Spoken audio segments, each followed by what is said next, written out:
Wonderful morning po. Kamusta po kayo? Malinaw po ba? Naririnig ako? Are we clear? Partner Archie, rinig po ba ako? No, Kuya Dong, nandiyan po ba? Si Sir Ray, kamusta po kayo? Ng grupo ng CAPS, no? Si Ma'am Melda, hello po. Ayan. Sino pa? Sino pa po nanonood? Sila Ma'am Jackie. Kaway nga po, Ma'am Jackie, kung naririnig po ako at malinaw tayo. Hello po. Alright. So, everyone, wonderful morning. Regards sa bawat isa. Shout out kay Justin Bieber na nagmamaneho rin ngayon. Ingat sa biyahe. Hataw tayo, tuloy-tuloy. And syempre, nandyan sila Coach Lobby, nanonood. Sila Ate Michelle, hello po. Sila Kuya Jeff, tsaka si Ate Jo, nanonood rin. Wonderful morning, everyone. It's so good to see you. Namiss ko po kayo at it's been a while since I last talked here sa ating Zoom. Teka, isa ko lang yung aking sarili. Yan. Okay? At grabe po ang paghataw natin. Nakakatuwang isipin kasi 1 year na pala since the start of the lockdown, right? March 15 last year. And ang daming nangyari, pero sa kabila ng pandemic, sa kabila ng mga lockdown, sa kabila ng lahat ng challenges, ang Health Wealth International Corporation po ngayon na mamayagpag pa rin. Palakpakan naman po natin ang bawat isa. Si Coach Lobby, kitang-kita ko, naka-pogi post pa ngayon. Naka-pogi post, ano? So, syempre, ganyan po talaga pag nagaganda ang mga lalaki, kayang-kaya nating dalhin, alright? So, partners, today is special training. We've prepared for you. I was guided by my mom and my dad. At ito pong training na ito ang dahilan bakit namamayagpag ang Health Wealth ngayon. Ito po ang dahilan bakit sa kabila ng lahat ng challenges, sa kabila lahat ng pagsubok, andito pa rin po tayo patatag nagtutulungan. So, bago po natin simulan, I would like to introduce myself para po sa mga first timer na hindi pa po nakakakilala. My name is Vince Medel. One core leader, official company speaker, Health Wealth Millionaire. Proud na biyayaan po na i-manage ang Bulacan Authorized Service Center at noong March 11 nga po, this month lang, nag-celebrate po tayo ng ating first year anniversary. So congratulations po sa ating lahat at salamat po sa mga sumuporta. Tulong-tulong po tayo. Welcome po ang bawat isa sa Bulacan Center. But most of all, I consider myself, no? It is a choice that I've made to be a servant leader. That is going to be our topic for this day, okay? Servant leadership. Sabi nga, we rise by lifting others. So, when we say leadership, what does leadership mean? Pag sabi natin leadership, ano po ba ang ibig sabihin ng leadership, di ba? Ito ba yung nangunguna ka? Ito ba yung ikaw yung sinusunod? Simply speaking, leadership is a skill. It is a skill that we can develop. It is a learnable skill, and we need to practice it every day. But there are different kinds of leadership at napakarami po talaga niyan. Hindi natin sasabihin effective yung iba hindi. Lahat naman effective in different situations. But one exemplary type of leadership which is considered to be one of the best is called servant leadership. Okay? So servant leadership, sabi nga natin, paano ba maging isang leader? Isang requirement na pagiging leader, dapat meron tayong followers. Kasi paano ka nga mag-lead kung wala tayong followers, right? So when we have followers, we can already consider ourselves as a leader. Now, a type of leadership called servant leadership, ito po yung ginagamit ng ating mga leaders talaga dito sa Health Wealth. So let us start. This is a quote that I love so much. Actually, service is not doing what's required of us. Service is doing more than what's required of us. Yun nga, totoo naman po, di ba? If we think about it, sabi ito ni Mr. Simon Sinek, kung tayo nagpo-provide ng service at ito yung hinihingi sa atin, ito yung nire-require sa atin, hindi ito service. For example, can we consider service yung kasama sa part natin ang pagtutok? For example, pagtutok or pagde-deliver dun sa ating mga downlines. Is that service? If we think about it, no. Because it is required of us. Kailangan natin mag-deliver dun sa ating mga downlines. Kailangan natin mag-deliver dun sa ating mga partners, mag-talk sa ating grupo kasi nga, parte yun ng pagnenegosyo natin. So, if we think about it, there will be benefits in doing that. So, it's required.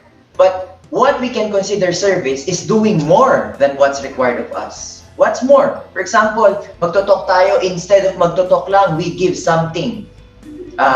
maybe Lumina, sabon, or we provide transportation for the people, or even better, walang ibang pagbabago, ano pa rin, talk pa rin, simpleng talk, walang ibang binigay, but we are going to talk and share and motivate not our group but other groups.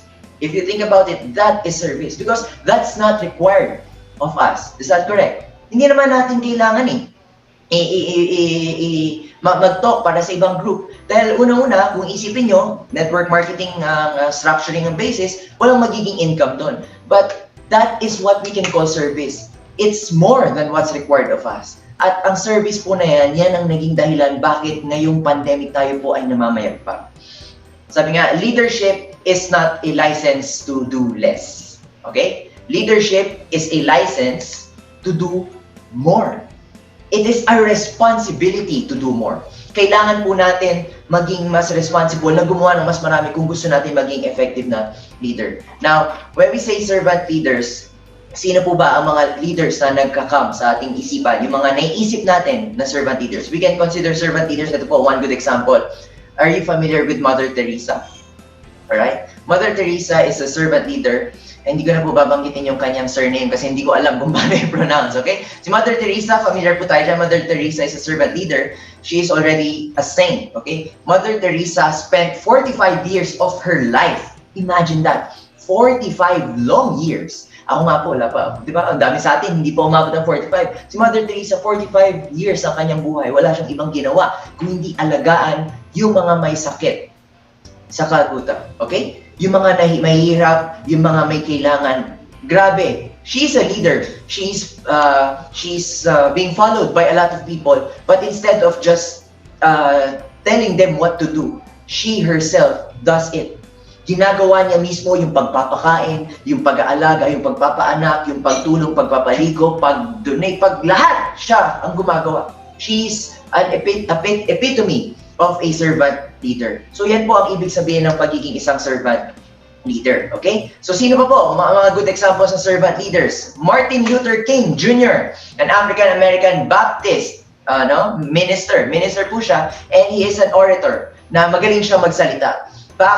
Way back 1960s, 1950s to 1960s, meron pa po kasing problema sa United States, Amerika, yung hindi pa po napapa-approve yung civil rights na tinatawag, na kung saan nagkakaroon ng discrimination sa color, di ba po? Yung white and black, yung mga black na discriminate, hindi sila pwede magtrabaho ng ganito, kailangan yung mga white, yung mga boss, sila mga slaves lang, mas utusan, ganun. So, siya po, ang naging movement niya, nagkaroon po ng civil rights movement sa Amerika.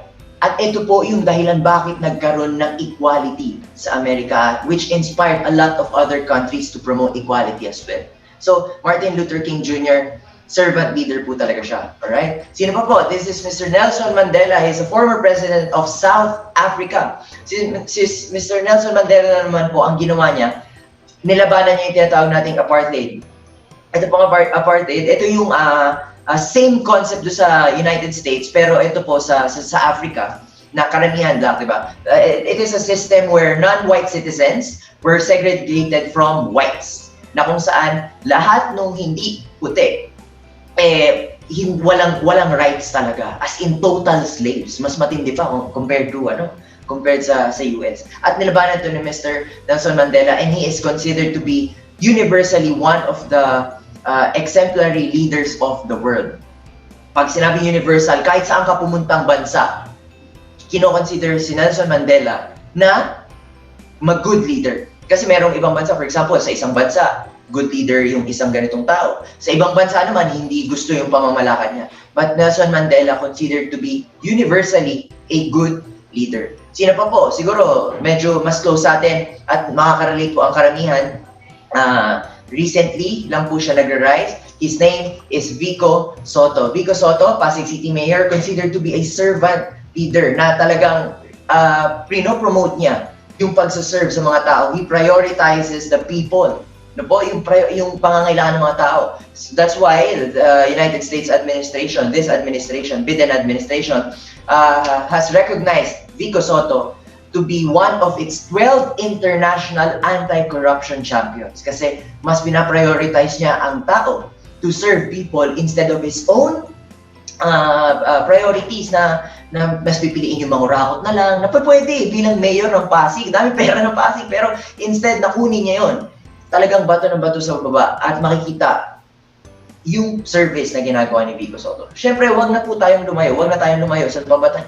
Lalayo pa ba tayo? Dito na tayo sa malapit-lapit lang sa atin, our very own, one of our servant leaders. Siyempre, no other than Ma'am Vicky Taktakan Espiritu. Diba? Si Ma'am Vicky po, President ng Health Wealth ngayon, she is truly a servant leader. Alam niyo po, nung pandemic, walang ibang ginawa si Ma'am Vicky kung hindi intindihin, isipin yung kalagayan ng mga dealers at leaders ng Health Wealth, na they are going out of their way just to provide service for us para mabigyan tayo ng pangangailangan. Imagine, ang daming taong umaasa sa Health Wealth, but because of the 3-month lockdown, ang daming walang income, ang daming nawalan ng produkto. Pero si Ma'am Vicky po, ginawa ng paraan niyon. Ginawan po nila ng paraan para mas maservisyohan po tayo. So Ma'am Vicky, truly a servant leader. At syempre, si Ma'am Vicky po, tinuloy lang naman yung baton. Hawak po nung nauna pa na servant leader sa kanya. Dito po sa Health Wealth, walang iba ang kanyang Mr.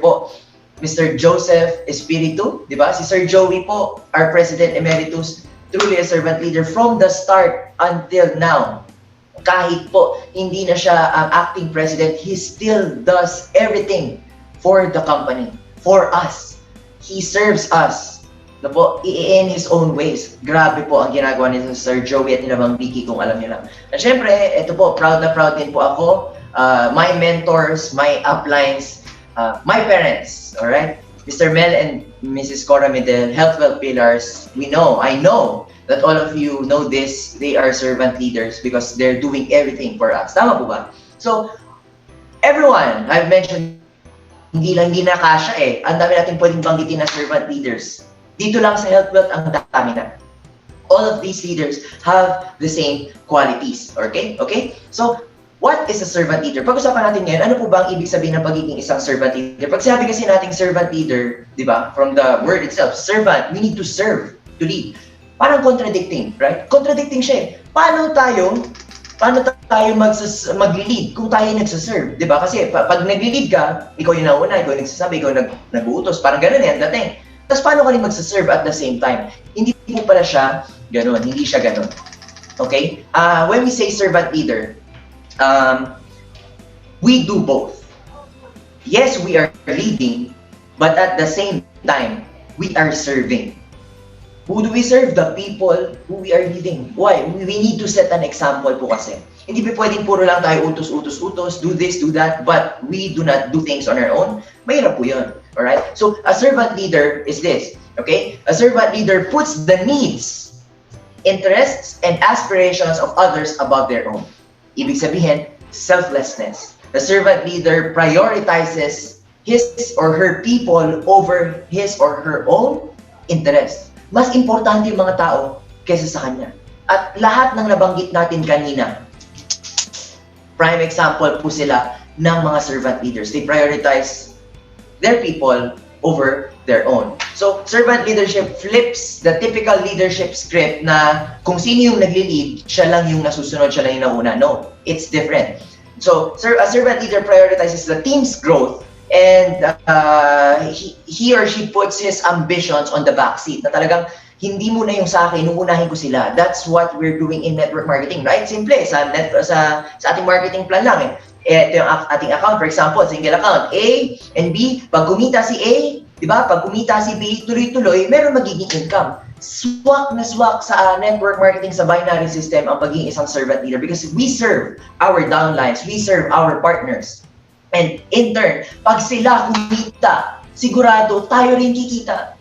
Pero hindi natin iniisip muna na tayo yung kikita. Ang mahalaga sa isang servant leader po, kumita yung nasa baba. That is what it means to be a servant leader. A servant leader involves others in decision making, na hindi lang, eto gawin nyo, ako nagdesisyon, eto decision ko. No.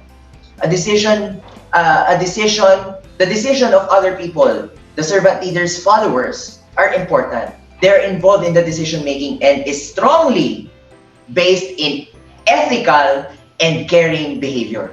A servant leader needs to practice good ethics. Hindi tayo pwede maging servant leader kung gumagawa tayo ng mali. Hindi tayo pwede maging servant leader kung wala tayong pakialam. We do not care sa ibang tao. That's why we need caring behavior. At lahat ng nabanggit ko pong pangalan kanina, we know that they're doing this. They are servant leaders, right? So, masarap po maging isang servant leader because it is fulfilling. It is fulfilling. At we will discuss that later. But now, let's ask ourselves, why servant leadership? Among many types of leadership, why servant leadership? Ano ba ang mga responsibilities ng pagiging isang servant leader po? Okay? So, kailangan nating maintindihan that we need to ask ourselves, why do we have this desire to lead in this particular way? Why do we want to serve while leading? Why do we want to become a servant leader? Ask ourselves. Kasi sa totoo lang po, servant leadership is like parenting. Everybody can be a parent. Everybody doesn't want to be a parent. That doesn't mean that needs to be a parent. But everybody can, right? Everybody can. Ang concept lang nun, it's a choice. Not everyone wants to be a parent. Not everyone should be a parent. But everyone can.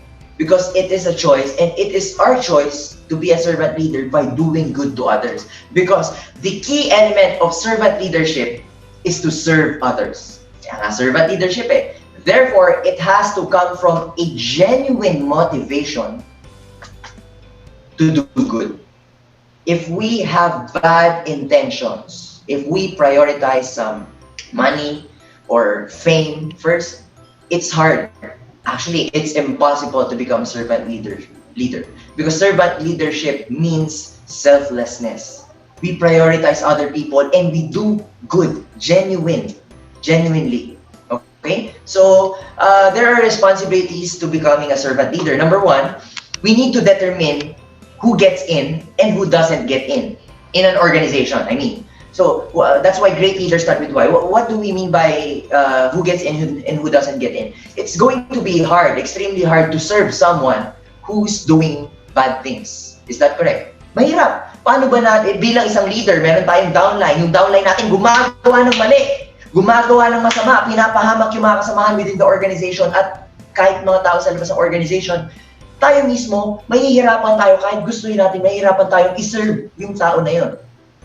Because he's doing bad things. And it is important for a servant leadership style to be applied kung tayo ay merong motivation nga to do good. At yung mga tao na nasa ating organization, they also need to have the genuine motivation to do good. Kasi kung wala po yung mga tao sa ating organization, mali ang gustong gawin, mahirapan tayo, hindi maging effective ang servant leadership. That is why, hindi naman natin ina-outcast, but we try to filter, or kung meron ng makakapasok na hindi, we try to change them to do good.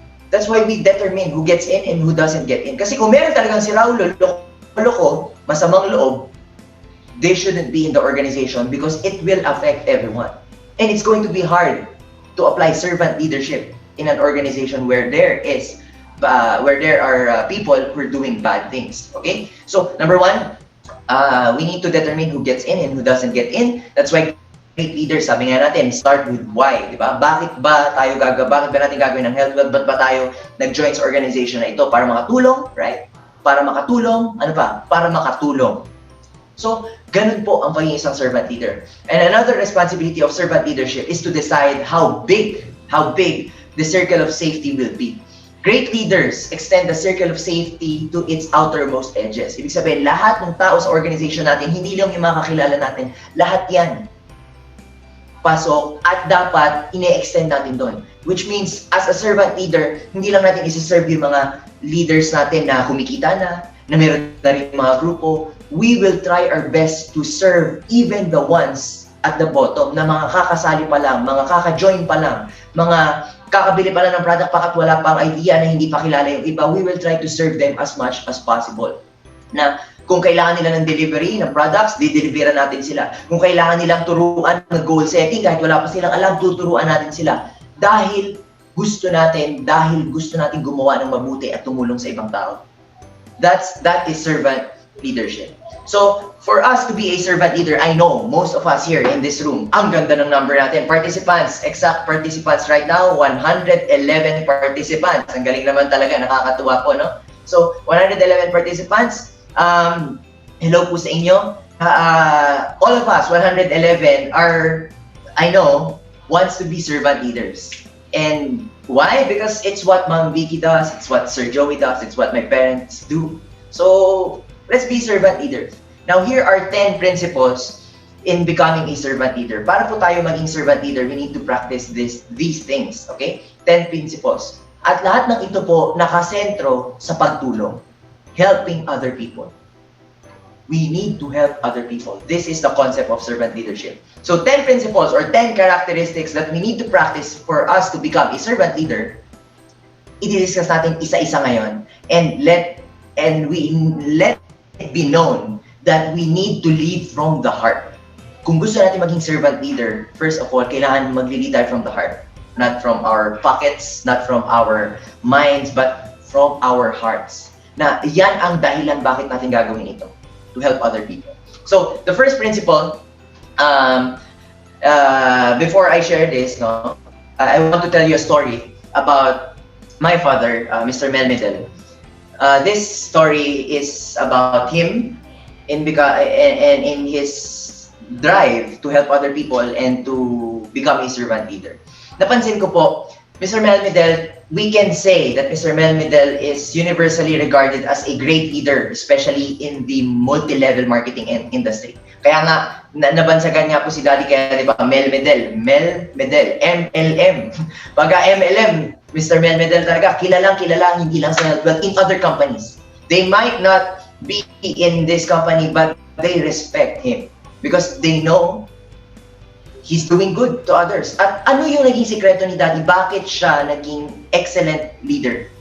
Okay? So, number one, nung bata pa lang po ako, na-witnessan ko na yan, di ba, sa network marketing life ni Mommy at ni Daddy.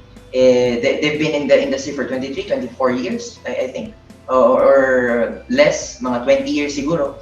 Pero yung dami ng taon na yun, yun din po halos yung dami ng edad ko. At halos buong buhay ko, network marketing na po ang ginagawa ng aking parents. Tapos, na-realize ko po na yung naging sikreto ni Daddy, number one sikreto ni Daddy, bakit siya naging successful sa industriyang ito, ay dahil po sa kanyang ability sa pakikinig. Sa pakikinig, importante. Isang naging observation ko po, every time Dad calls a meeting, kung meron ng problema, kung meron concerns, or kung meron magandang balita, he always does two things. One, gather the people, and they will sit in circles. Nakapabilog, no? Parang style ma'am po, meeting after meeting, may maupuan, nakabilog, o kaya nakatayo sa party, nakabilog. Basta palagi pag merong meeting, kakain, sa training room, or kung saan man palaging nakabilog, they always sit in circles. And secondly, si Daddy po, hahayaan niyang magsasalita muna lahat from one at hanggang sa dulo bago siya magsasalita. He will always be the last to speak. So, the first concept is listen, but not just listen, but be the last to speak. So, our whole lives, we will be told that we need to listen. For us to lead, we need to listen. Kasi nga naman, paano natin i-lead ang mga tao kung hindi tayo nakikinig? Servant leaders must reinforce this important skill, listening intently to others. Servant leaders seek to identify the problem and what others are feeling. They seek to listen receptively. Ibig sabihin talagang makikinig ng sagad-sagaran na hindi lang kung ano yung sinasabi nila, but kung ano yung dahilan bakit nila sinasabi yun. Okay? So, Dad always listens, and then, at the end, he speaks. Bago po siya magsalita, kailangan nakapagsalita na lahat. He always does this. Number one, kapag siya, hinayaan mo na magsalita lahat, okay? Meron pong nagiging benefit yon. First, nahahayaan ni Daddy lahat ng tao na magkaroon ng feeling na napakinggan. Kasi nakapagsalita silang lahat right? Nakapagsalita lahat doon sa circle bago siya nagsalita. Kasi ang dami-daming beses po sa mga board meetings, sa mga kahit meetings dito sa Health Wealth, meron tayong mga problema. For example, may problema, meron tayong kakilala na ginugulo ng nire-recruit ng ibang network marketing company, o kaya naman mayroong mga masasamang loob na nagbabagsak presyo, so magpapamiting. Tapos yung pinaka-leader ang sasabihin, o ganito, meron tayong problema, okay, and may nagbabagsak presyo, may mga nanggugulo sa atin, ito yung solusyon na naiisip ko. Sasabihin na kagad, etc. Okay, ano naiisip nyo? Ano ang ideas nyo? What will happen? Pinapakinggan din, the leader is also trying to listen, right? But it's already too late. Why? Kasi sinabi niya na yung opinion niya. Kung ano man yung iniisip ng mga nagsasalita, baka hindi na nila sabihin, baka nasabi na nila, or baka tapos na meron ka nang binigay na solusyon, ano pang sasabihin nila? So, our whole lives we will be told that we should listen. But my dad taught me that first you listen, but most importantly, be the last to speak. First, you will be able to hear everyone's opinions, and they will get the feeling that they've been heard, that they are a part of the organization, that they are important kasi nakapagsalita sila. And secondly, tayo as a leader will get the opportunity to learn from them, to know their ideas, at lahat ng yun ma-absorb natin. Sometimes when we start speaking without thinking first, eto yung sinabi natin, hindi natin naisip, ay oo nga, may mali pala doon. Pero kung hayaan muna natin sila magsalita, bawat isa, okay? At maririnig natin sila, meron tayong benefit na maintindihan na, uy, oo nga, ganito yung sinabi niya, uy, oo nga. Tayo ngayon as a leader, meron tayong time to properly address the situation. Meron kasi itong mga ideas na, di ba? At higit sa lahat, pag inisip natin, mahirap itong gawin. Akala natin madali, pero mahirap gawin. Kasi ang nangyari, pag may sinabi na yung tao, oo, tama. Meron naman, ay, hindi, mali yan. Our goal to do this is first, do not nod yes when you think something is right. And do not nod no when you think something is wrong. All we should do, is to sit there, listen, take it all in, and ask questions. We need to understand why they're saying it, not just what they're saying. Hindi lang natin kailangan marinig kung ano yung sasabihin nila. Kailangan nating marinig bakit nila sinasabi yung sinasabi nila. That's important. And when we get it all, and when we absorb all the opinions, the messages, okay, that's when we'll speak. Ito po ang ginagawa ni Daddy. Every time. Kahit po sa bahay, pagka kami, mag-open kami ng girlfriend ko, si RC, okay? Nasa bahay kami, kakain kami, 4 lang kami doon, si Mami, si Daddy. Papagsalitain niya muna lahat. Pagsalitain niya ako, si RC, then si Mami. And then tahimik lang siya. At the end, tsaka siya magsasalita. I see this every time. During meetings, magpapatawag ng meetings sa leaders, nakabilig sila sa Starbucks or dito sa office, pagsasalitain muna lahat, ni Daddy lahat siya, makikinig lang. Minsan, meron pa nga mga magsasalita, sasabihin niya, pakinggan muna natin. At the end, that's when he'll get his turn. And every time he speaks, there is wisdom. Why? Because first, he listens. And lastly, that's when he'll speak. So when he listens, there should be no interruptions. It's just a simple way to make our team feel like we belong. Feel that we're valued. Our team will feel that we care about them. That's what my dad does. And it is one of the excellent and much needed characteristics to be a servant leader.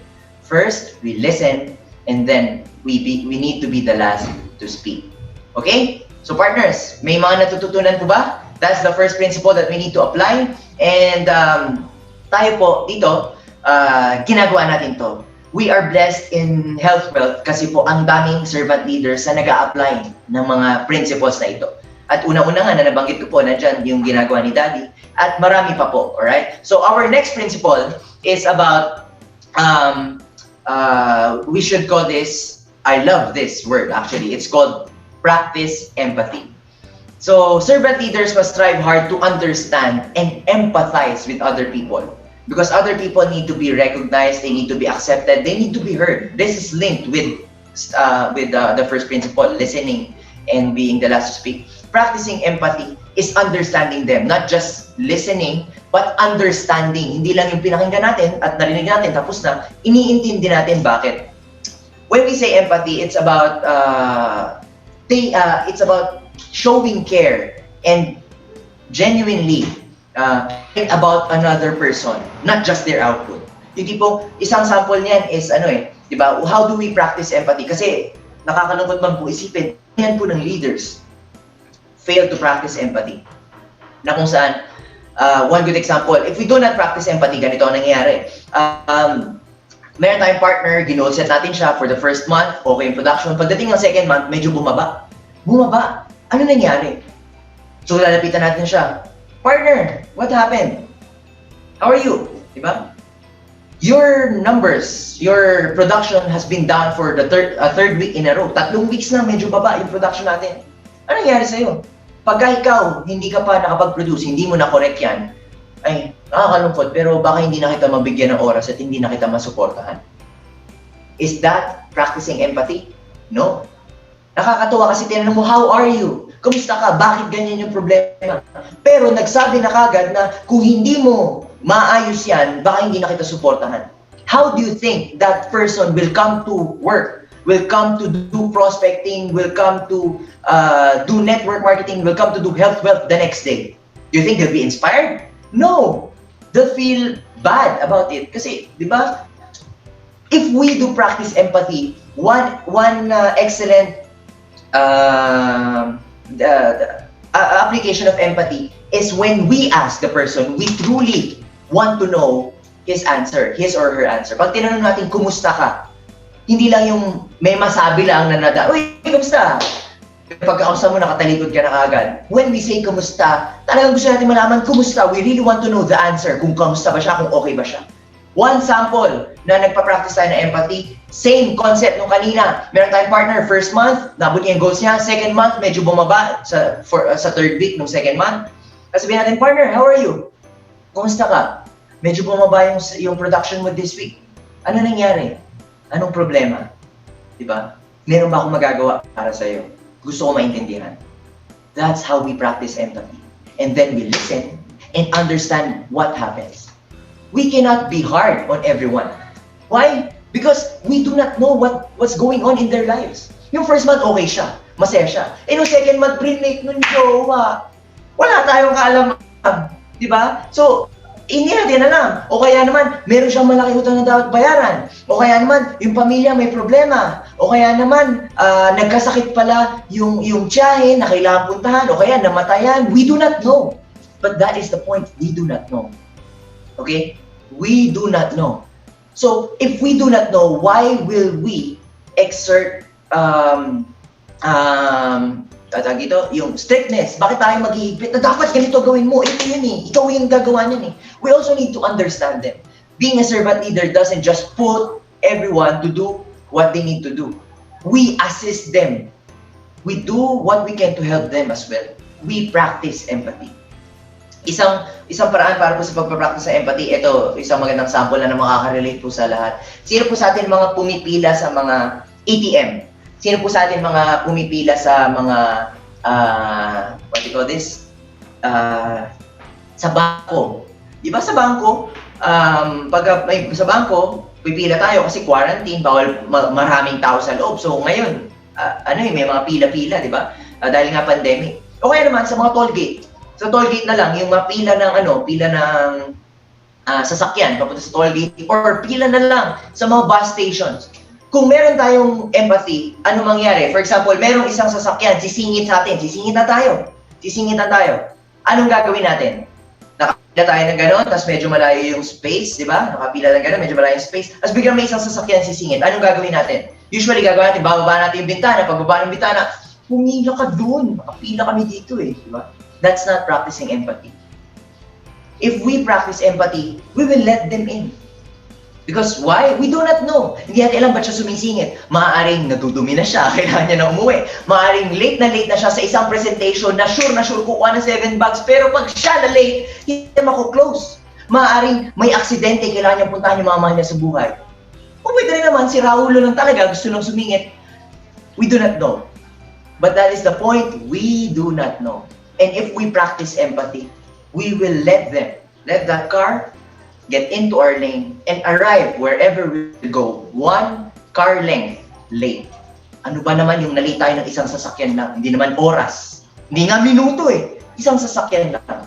But that is how we practice empathy. And I would like to recognize Mr. Christopher Ibao, one of our Hall of Famers. He is an example of a servant leader who practices empathy. Really. I remember Sir Chris telling a story about his days in the gasoline station. No? Dati po kasi gasoline boy si Sir Chris, di ba? Nagagas siya. So, nakikita niya, two ways. Nung gasoline boy pa siya, pagka nagagas siya, lalagyan, may mga tao hindi nagbibigay ng tip, may mga tao na suplado, may mga tao na bilisan mo nga, ano ba yan? May mga tao na pagpupunasan yung kanilang windshield, magagalit pa, magagasgasan. So, si Sir Chris, since he practices empathy, ang ginagawa niya, okay po, pasensya na po sir. Pag hindi nagbigay ng tip, thank you po. Ganun. Kasi hindi, kahit na sabi niya sa mukha, sa tingin niya, unang tingin, parang masama yung tao. Kasi hindi nagbigay ng tip, kasi merong hindi sinabi, kasi nagmamadali o galit. Diba? May mga ganun. Pero siya, iniintindi niya yung tao, he practices empathy, baka may problema yung tao. Kaya hindi na siya magtataray, hindi na siya magsasalita mo ano-ano. Gagawin niya na lang yung trabaho niya para mas pagsilbihan yung tao doon sa gasoline station. Akala natin, nung dati lang, bumaligtad ang panahon, truly a servant leader, Mr. Christopher Ibao. Siya na yung may sasakyan, siya na yung merong pera, siya na yung magpapagas. Dahil alam niya yung feeling ng isang gasoline boy, kahit na yumaman na siya at marami ng pera, successful na, he still practices empathy. Si Sir Chris ang dahilan bakit every time na magpapagas ako, nag-iiwan ako kung wala man akong kabarya-barya, 10 piso, 20 pesos, minsan 50. Why? Para sa atin, maliit na bagay yung 50 pesos. Maliit na bagay yung 20. Kahit nga 10 lang, maliit na bagay. Pero para po doon sa gasoline boy, na init, na pagod, buong araw, pero nagsiservisyo para sa atin, lagyan ng gasolina yung ating sasakyan. Malaking bagay yung 10 piso. I learned this from Sir Chris, and he practices empathy, na kahit na successful na siya ngayon, iniisip niya yung mga gasoline boy, bibigyan niya 10 piso. And that is also the reason why Mr. Christopher Ibao became a Hall of Famer in Health Wealth International Corporation and has a group named Troopers who are outstanding and continuously helping a lot of people. Kaya palakpakan naman natin Mr. Christopher Ibao, a servant leader who practices empathy. Alright? So, let us practice empathy. Because the point is, we do not know. Sabi nga natin, one practice of empathy is talagang mahalin natin yung ating mga kasamahan. Let us put ourselves in their shoes. Paano kung tayo nasa kalagayan nila? It's always like that. Now, when we lead, when we apply servant leadership in our organizations, we need to do this. We need to understand bakit hindi makapag-produce yung isang partner natin. Bakit yung isang partner natin kahit na gaano kagaling, hindi ma-close. Bakit yung isang partner natin kahit anong positive mo sa kanya, nadadown siya. We need to understand it. Not everyone, when we practice empathy, we look at the world na ang lahat ng tao hindi masama. Ang lahat ng tao may mabuti.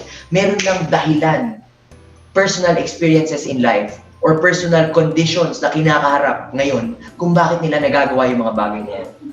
Honestly speaking, hindi lahat ng magnanakaw masama. Right? But they have no choice. So when we practice empathy, we try to understand them. And in turn, we try to help them up.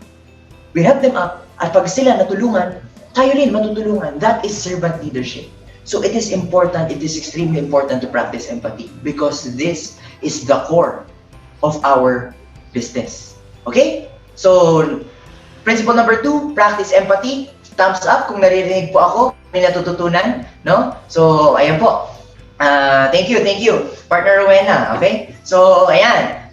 Next principle is called, okay? This is heal those around you. This is a principle that I like. Kasi, ano to nakaka-relate po ako dito. If we think about it, healing is a powerful force that brings about transformation and integration. Na if we heal someone, we help them, right? We help them. We help them to recover. We help them to be better. We help them. So now, when we say heal others, paano ba ang ibig sabihin nito? Na we also apply empathy, Konektado po yan lahat. We also apply listening. We need to understand what happened to them. Why are they like that? Why is it hard for them to do this business at the start? So, hindi naman talaga mahirap mag-heal ng ibang tao. Kasi hindi natin alam kung ano yung pinanggalingan nilang trabaho, baka toxic sa trabaho nila. So, ang sarap po maging servant leader kasi pag tayo po servant leader, we have the privilege to heal other people. We have the privilege to help them change their lives for the better. At isa po sa stories na gusto kong i-share sa inyo is makaka-relate tayo. Kasi ito po ay naranasan ko at gusto kong idiin sa inyo na bilang isang servant leader, akala natin mahirap mag-heal, mahirap tulungan ng ibang tao. No, no, no. It is easy. If we were able to attend our training, Leaders Eat Last po, there is a chemical, happy chemical in our body called oxytocin. And for us to produce oxytocin, which is a happy chemical that is responsible for love, for trust, for the feeling of loyalty, the feeling of happiness, yeah, that's it. Okay.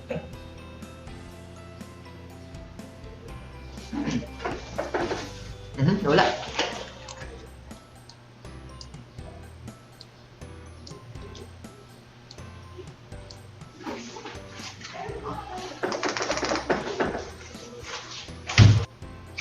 Wala.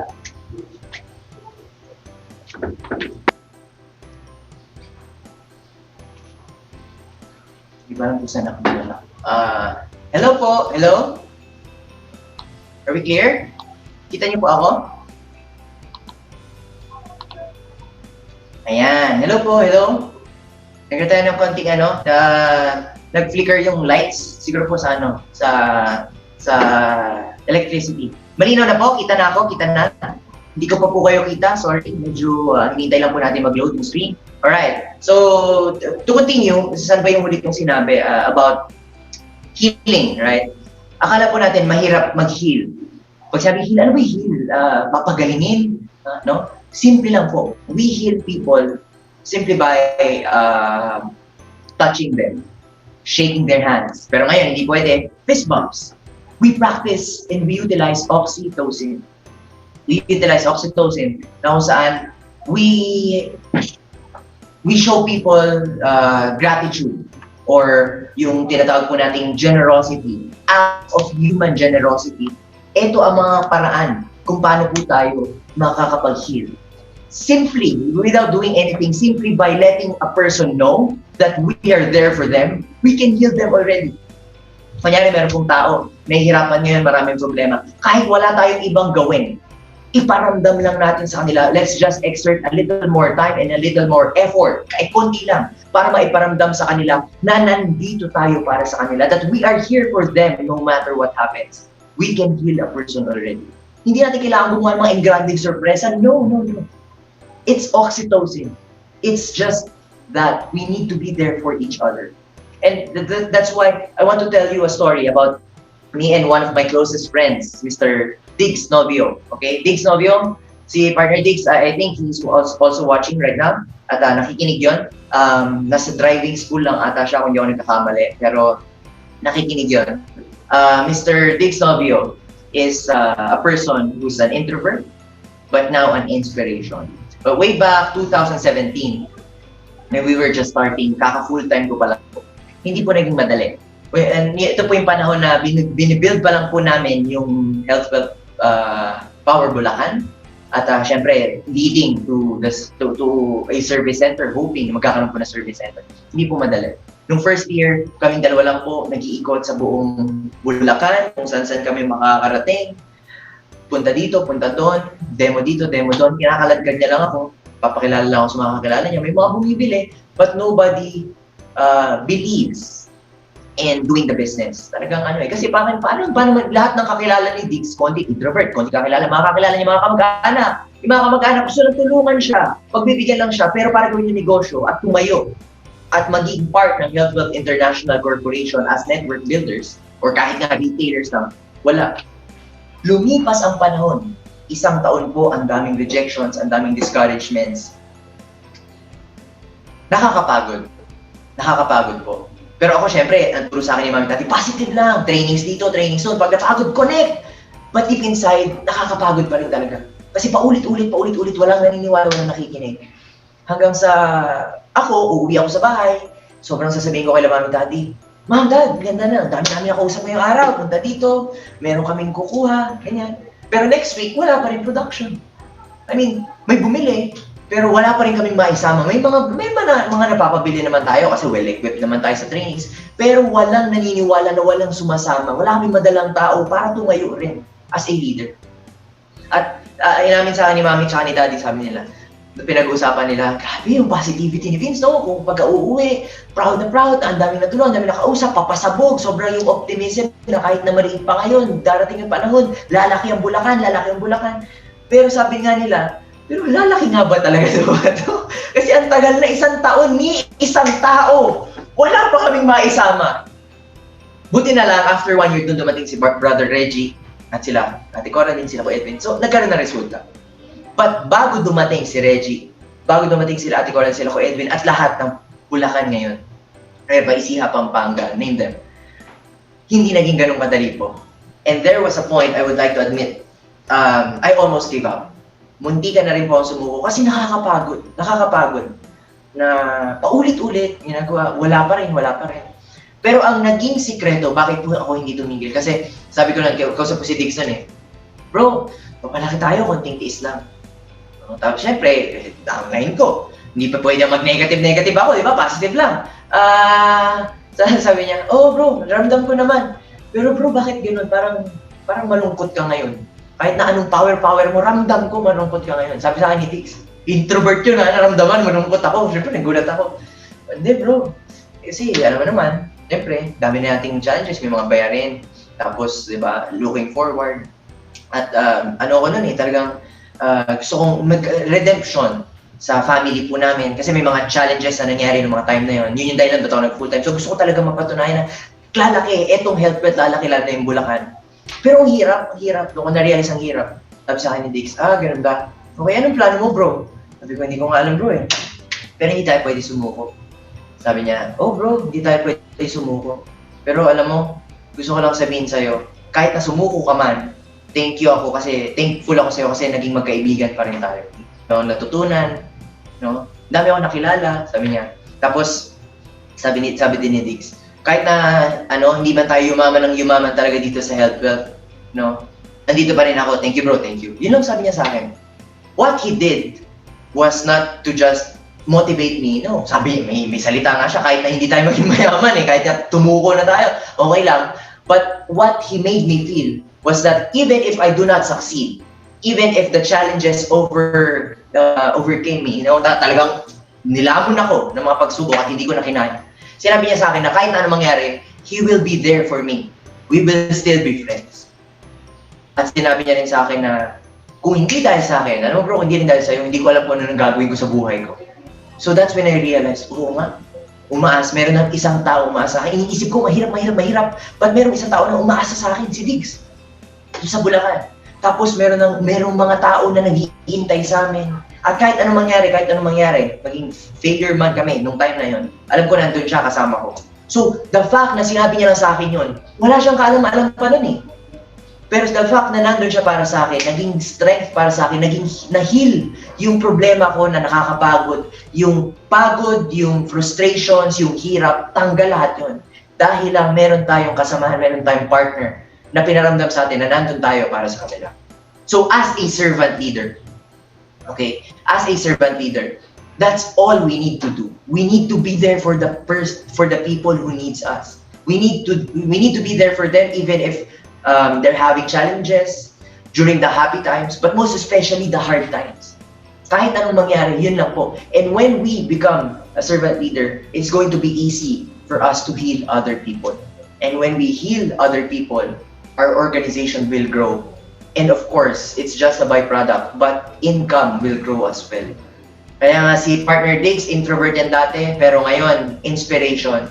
Naniniwala ako, he was meant to be a servant leader. Kaya tignan niyo po ngayon, grabe, isang kalabit niyo lang dyan, grabe, magbibigayan ng katakot-takot na points para lang pamparaffle. isang kalabit niya lang dyan, so sponsoran, sasamahan kayo papunta sa kung saan man para mag-present, para mag-inspire. Sa Zoom, madali. So, saludo ako sa'yo, Brother Dix, no? Thank you for healing me that time. At yun ang nagtawid sa atin. Tignan mo naman ngayon, napakalaki ng grupo sa Bulacan, no? So, palakpakan naman natin, Partner Dix, no, Pio? So, as a servant leader, we need to help and heal others. And it is a privilege. Always remember, it is a privilege. It's not as hard as it sounds. Healing others is just being there for someone. Okay? So, isa pang paraan, we need to make sure that we have access to knowledge and resources. Yun na yung paraan para ma-heal natin ang mga tao. So, there are ways. But it's important that we understand, we listen, we empathize, and we heal those around us if we want to become a servant leader. Principle number 3. Next, principle number 4. This is about, okay, awareness. We need to have awareness, not just general awareness, but self-awareness, most importantly. Servant leaders must be aware of all of those things about others, but most importantly, about ourselves. If we want to become a servant leaders, we need to be aware of others, but also ourselves. We need to have self-awareness. We need to take inventory of our own strengths and weaknesses. Kailangan alam natin saan tayo magaling, saan tayo malakas, saan tayo mahina, okay? At kailangan alamin natin kung paano mag-fit yung strength natin as a servant leader to everyone. As a servant leader, hindi kasi tayo hindi po maglilid lang na mag-uutos na eto gawin mo, ito gawin mo, ito gawin mo, ito gawin mo. That's not leadership. That's ang tawag doon, manager, di ba? Magma-manage ka lang, ito gagawin, i-manage mo lang sila, tuturo lang.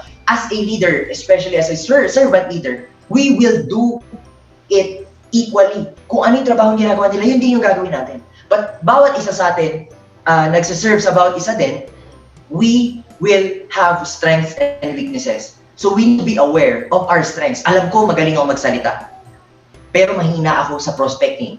Alam ko magaling ako mag-close, pero mahina ako sa retailing. Yung mga ganyan. So, sa organization, dapat as a servant leader, we need to be aware sino magaling sa mag-close, sino magaling sa prospecting, sino magaling sa retailing, sino magaling sa closing, sa presenting, sa kung ano-ano, di ba? And when we determine who's strong and who's weak in their own aspects, okay? We need to use this and combine our forces so that we can exceed or break the barrier. Sabi nga ni Coach Lovie kahapon, break the barrier ng ating limitations. We need to recognize our limitations as well so we can help others see the opportunities and leverage them to help other people. So, kasi pag tayo po, merong ng limitations, meron talaga tayong hindi natin kaya mag-isa. Kasi kung kaya na natin lahat, hindi na natin kailangan ng iba, di ba? Pero hindi ganun. Kailangan natin ng ibang tao because we all have strengths and weaknesses. And I would like to recognize one of our most outstanding speakers, no? Kahapon po kasabay ko siyang mag-talk, no other than Coach Lovie Kalima. Coach Lovie, alam ko po nagda-drive ka ngayon, nakikita ko sa screen natin. Ingat po kayo sa biyahe. But I would like to recognize Coach Lovie for his story in bringing out the strengths of others and always being aware. Alam niyo po si Coach Lovie, as a servant leader, talagang servant leader yan. During the times na medyo hirap kami, nung nasa Bulacan pa po nagsa-start, sila po yung mga tao na kumonect kami, na biyahe pa po kami ng Malhakan, na may kawayan. Bulacan pa rin naman, but from Malolos to Bulacan, almost Manila na yun, para lang i-meet sila doon sa Jollibee, na walang laman yung Jollibee nung nagsisimula pa lang iilan-ilan. Ang daming chicken joy kasi minimum order, parang 40 pieces na chicken. Tapos ang darating 5 lang, 10 lang. Tapos sa 10 na yun, 6 pa kaming speakers, no? So 4 lang yung guests. Hanggang sa dumami yun, hindi naging madali. Pero doon ko po nakita, from the beginning, nagsisimula pa lang po nun, kung gaano husay yung pagiging isang servant leader ni Coach Lovie. He does everything. He motivates people, he helps other people. At pinaka-importante po doon, nung mga hirap, may mga challenges. One good example, si partner Reggie natin, mayroong challenges na kinaharap recently.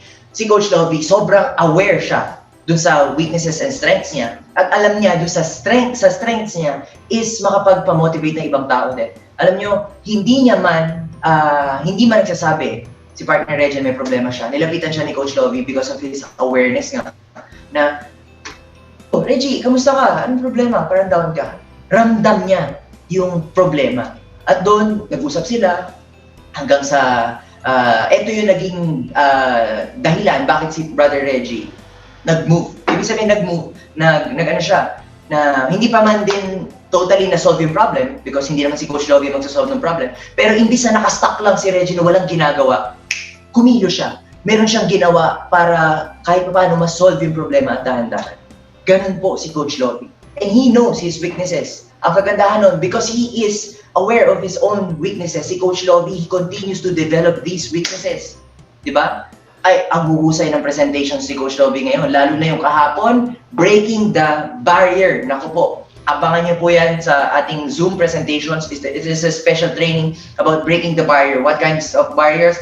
Breaking the barriers of cross-lining, breaking the barriers of limitations, breaking the barriers of our weaknesses. So attendan niyo po yan. And it is all because he continues to develop himself, because he is aware of his weaknesses, and he is aware of the people around him. Kaya he is really really good in bringing out the best in other people. Kaya nga si Kuya Edwin po, Edwin Sanchez, ang unang tao na napresentan sa Bulacan Service Center, at si Coach Lovie po yung nagpresent.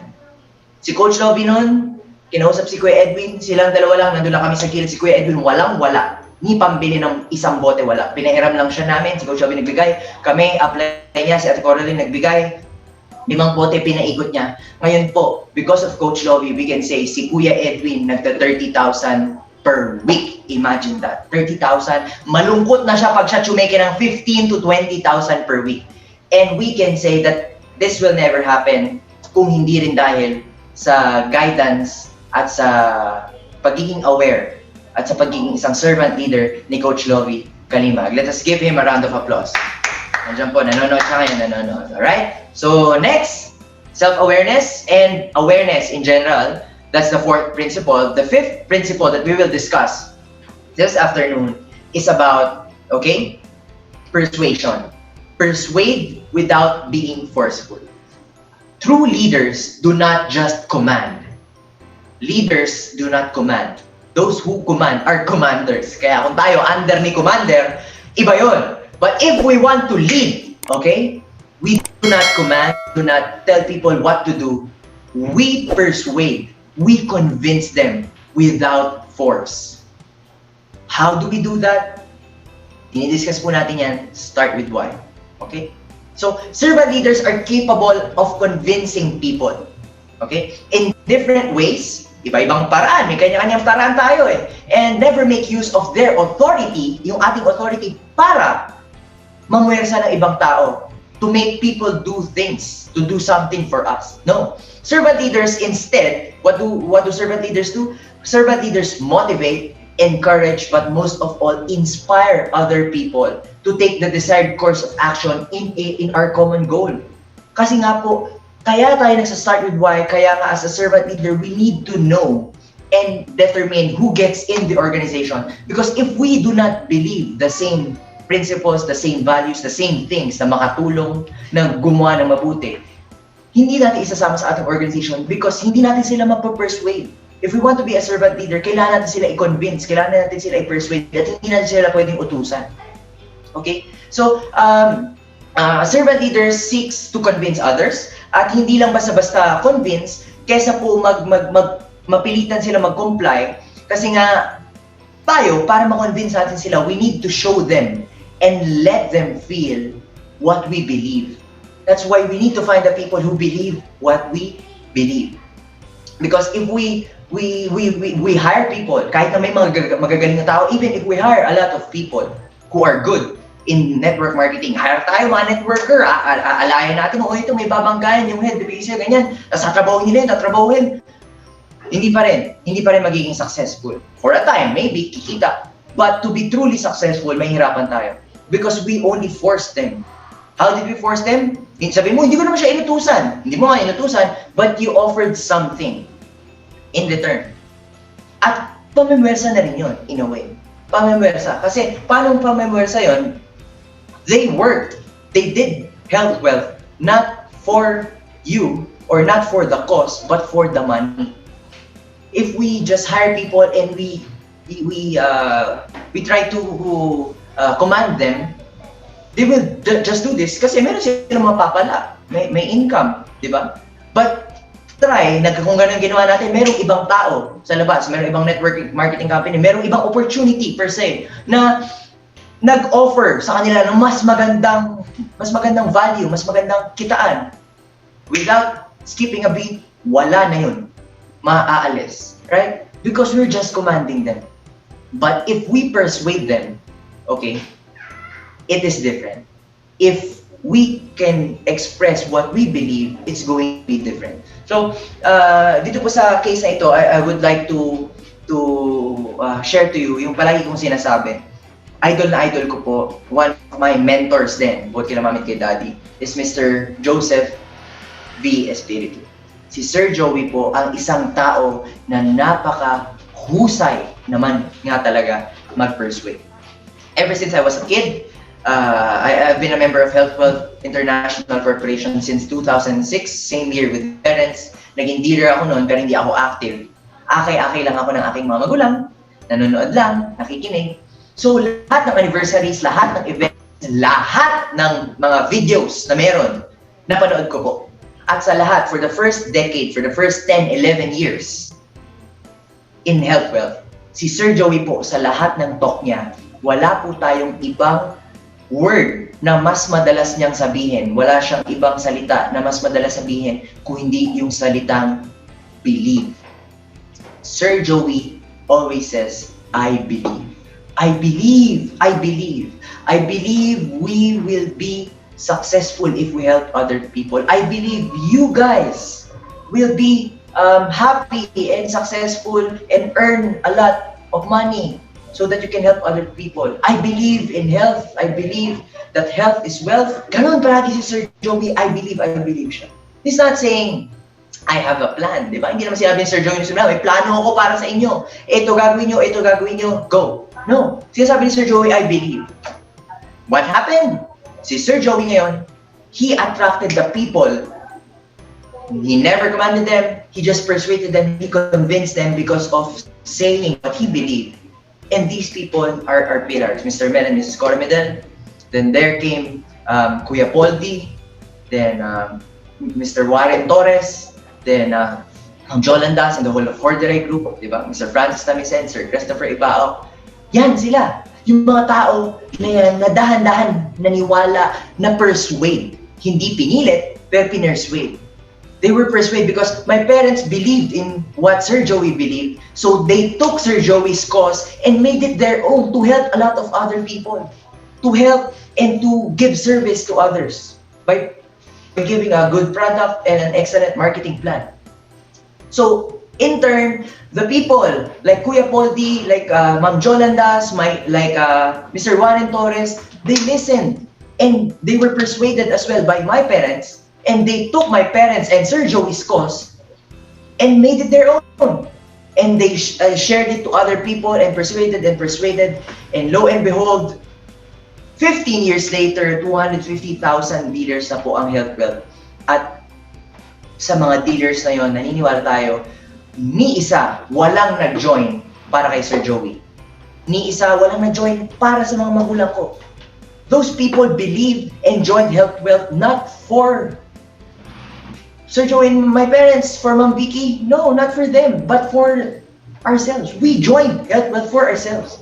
Kasi naniniwala tayo dun sa goal, dun sa vision na binigay ni Sir Joey at ni Ma'am Vicky. Kaya yun yung ginagawa natin, na persuade nila tayo. Ginawa natin to, hindi tayo na puwersa dahil gusto natin. Dahil nakikita natin yung gusto natin gawin naka-align sa kanila. And that's the difference between persuasion and commanding, no? Kasi meron pong iba na mag-uutos, dito ka na, mag-o-offer pa. O eto, mayroon kang posisyon dito. Di ba? Iba yun. Kasi kapag ka yun ginawa lang yun dahil doon sa posisyon, dahil doon sa offer, but not because they want to. They were forced. Okay? So, as a servant leader like Sir Joey, we need to be good at persuading people. And for us to do that, we need to be good at expressing what we believe. At naniniwala po ako na napakalinaw ng vision at mission ng HealthWealth. It is to change lives the healthier way every day. Help other people.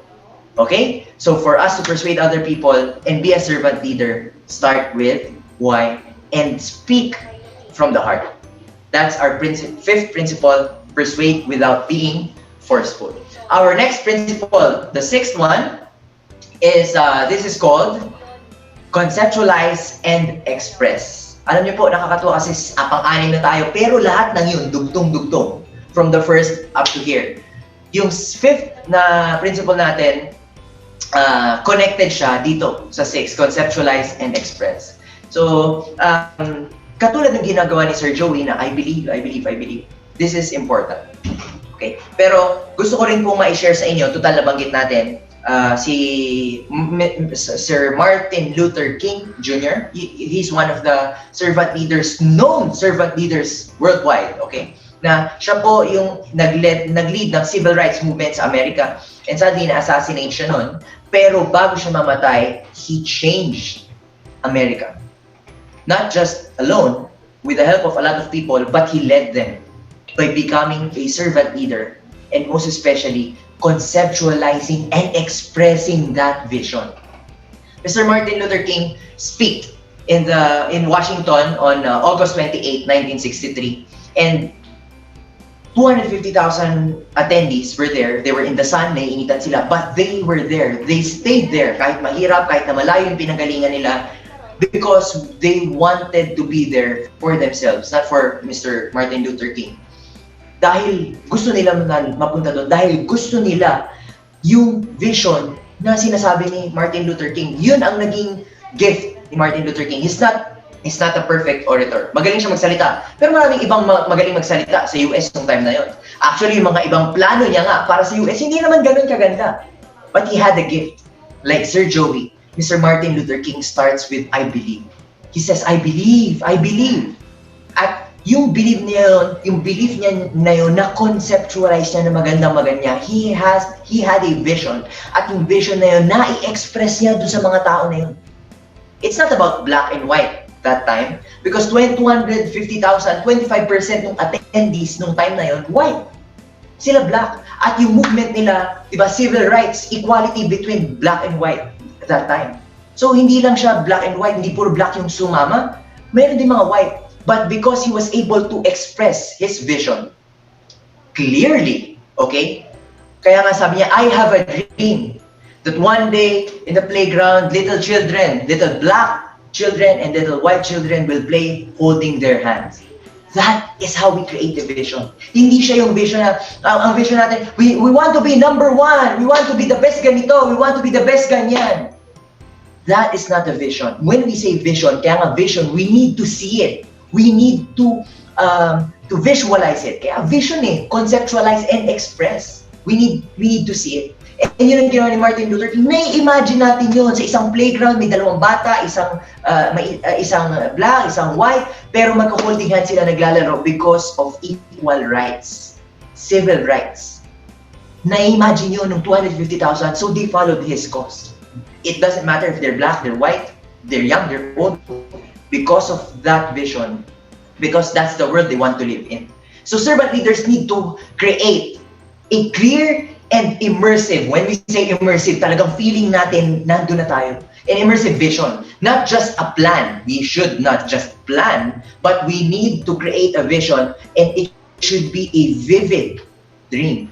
Yung pangarap na malinaw natin, na doon maglilid yung gusto natin, yun yung kagustuhan natin for the better, for the advancement of not just the world, our loved ones, our families, our country, everyone, health, wealth itself. That's why we need to visualize. Yun ang ginawa ni Sir Joey. Sir Joey, pag kinakausap niya sila mami tsaka sila daddy noon, kasama si Ma'am Vicky, pag nag-visualize sila, Sir Joey wants to live in a world where most of the leaders in health wealth, the people who believe in health wealth will wake up, okay, healthier, wealthier, and happier. And by the end of the day, they come home fulfilled with the job that they're doing. Yun ang gusto mangyari ni Sir Joey. Si Mami Daddy nakita yun, ganun kalinaw. At gusto rin nila Mami Daddy yun. Kaya sila, yung mga tao na nandito sa HealthWealth at ginagawa ito not for the money, not for the income, not for the fame, but for that, to help other people to live in a world where everyone is healthier, happier, wealthier, and fulfilled. Yun yung mga gumagawa nito. And if we're able to conceptualize that kind of vision, that clear, vivid, immersive vision, and express it, we will move mountains, ladies and gentlemen. That's what Sir Joey did. That's what Mr. Martin Luther King did. Actually, that's what my uncle, kapatid po ni Mami, Tito RJ did. Tito RJ naman, on a smaller scale, he was the one who founded our group, Power Group. Si Tito RJ po ang nag-found ng Power Group. Siya ang pumili ng kulay, siya ang nag-determine ng word, siya ang nag-set ng vision. Ang gusto niya nun is to create an organization where people are helping other people. Yun ang vision ni Sir Joey, ni Tito RJ. Si Tito RJ po, by the way, is the younger brother of my mom, at siya po ang dahilan bakit meron tayong Aling Delia Vinoya. So I would like to recognize Tito RJ. Kung nasan po kayo ngayon, ingat po palagi at grabe po ang dedikasyon nyo para sa Pilipinas, no? At para po sa sambayanan. So si Tito RJ, yun ang vision niya, katulad ng vision ni Sir Joey, di ba? Tumulong sa ibang tao. Help an organization, power. He wants power to become an organization. Kaya nga pula blood, family, ang sinisimbolize niyan, brotherhood. Kaya pula. At yung vision niya is to create an organization where the people within that organization are helping other people outside and inside that organization. At bilang sumalo po dun sa vision na yon at sa goal na yon, kami po, guided po ako syempre ng aking parents at syempre ni Mr. Warren Torres, kami, nila Bro Eman, nila Diggs, nila Michael, nila Reggie. Yan po, yan yung sinalo namin dito sa Power, lalo sa Bulacan at sa Luzon as a whole, na kaya ang meaning po ng Power ngayon is positive organization with excellent results. But in order to have positive organization with excellent results, Power yon, we need to be passionate optimists with empathy and respect. Meaning, if we want to have results, we need to help other people within and outside of the organization. So, yun po yung nasalo. Na kaya nga na-conceptualize ni Tito RJ, na-conceptualize ni Sir Joey, na na-conceptualize ni Tito RJ, na na-conceptualize po ngayon. That is why nandito po ang Power. Yun ang ginagawa. Okay? So, for us to do this, we need to nurture our people and show them, let them feel, let them see this exact vision. We need to express it. If we want to become servant leaders, we need to find a vision. We don't need to create our own. If we found a vision that we love, if we want to live in a world that yung goal is papunta sa mundo na yon, katulad yung goal ni Sir Joey, we take that vision and we make it our own. And we develop it na lahat ng gagawin natin para dun, papunta dun sa mundo na yon, na ang mga tao healthy, wealthy, happy, and fulfilled. Okay? So, conceptualize and express, that is the sixth principle. Next is about channel foresight. Ayan. Ito, syempre, vision, foresight, puro conceptualize. Channel foresight, ito naman po is about dahil may vision tayo, there's something that we want to happen. We need to learn from the past. We need to adapt. Servant leaders can anticipate. Servant leaders should anticipate future events and how they'll impact everyone in the organization and even outside the organization. Foresight, pag sabi natin foresight, ito yung capability na makita or ma-predict, kumbaga, ma-predict based on facts kung ano yung nangyari. Dad has this. My dad has this. Si daddy ganyan. Anak, tignan mo. Darating ang panahon, sabi niya sa akin, darating ang panahon, bawat actually, sabi niya kay Mami, na kinikwento niya lang sa amin, Ma, nung panahon po kasi na, yung phone po, telepono, pangkudkud pa. Yung iba po kasi hindi na inabutan. Dad, sorry, nagkakaalaman to rin ng edad. No? Yung phone po na pangkudkud, parang pangkudkud pa na malaki, na kulay itim, di ba? Sabi niya nung darating ang panahon, bawat tao magkakaroon ng phone. At hindi lang isa. Bawat tao, tigda dalawang phone. It happened. Foresight. How it happened? That based on facts. Dahil based on experiences na ang hirap eh. Paano nga naman magko-communicate ng panahon yung beeper pa?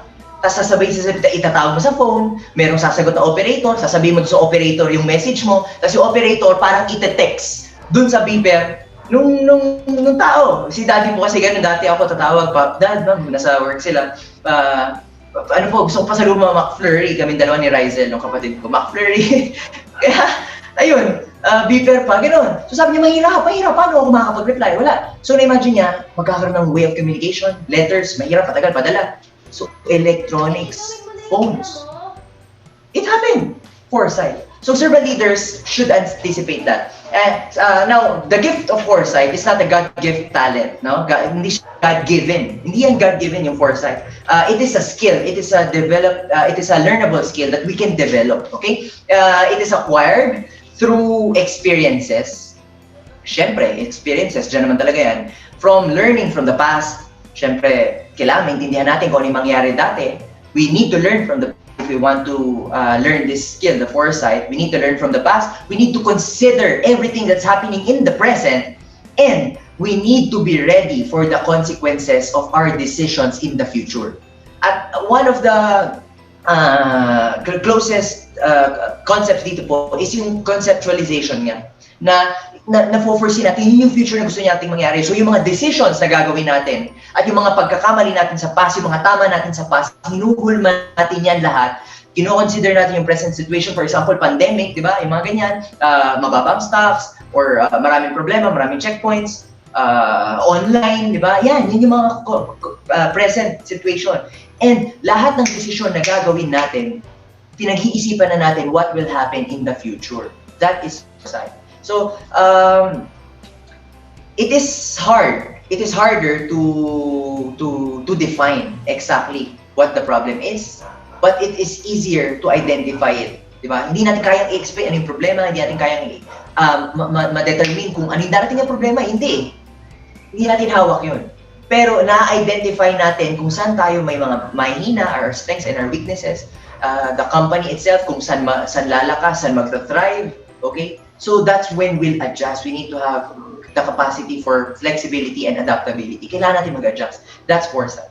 And one of the leaders who I saw and witnessed applying the gift of foresight is no other than our top 1 network builders category na po, si Mr. Francis Tamisen. Si Sir Francis Tamisen, isa po sa naging mentors ko talaga ever since we met him.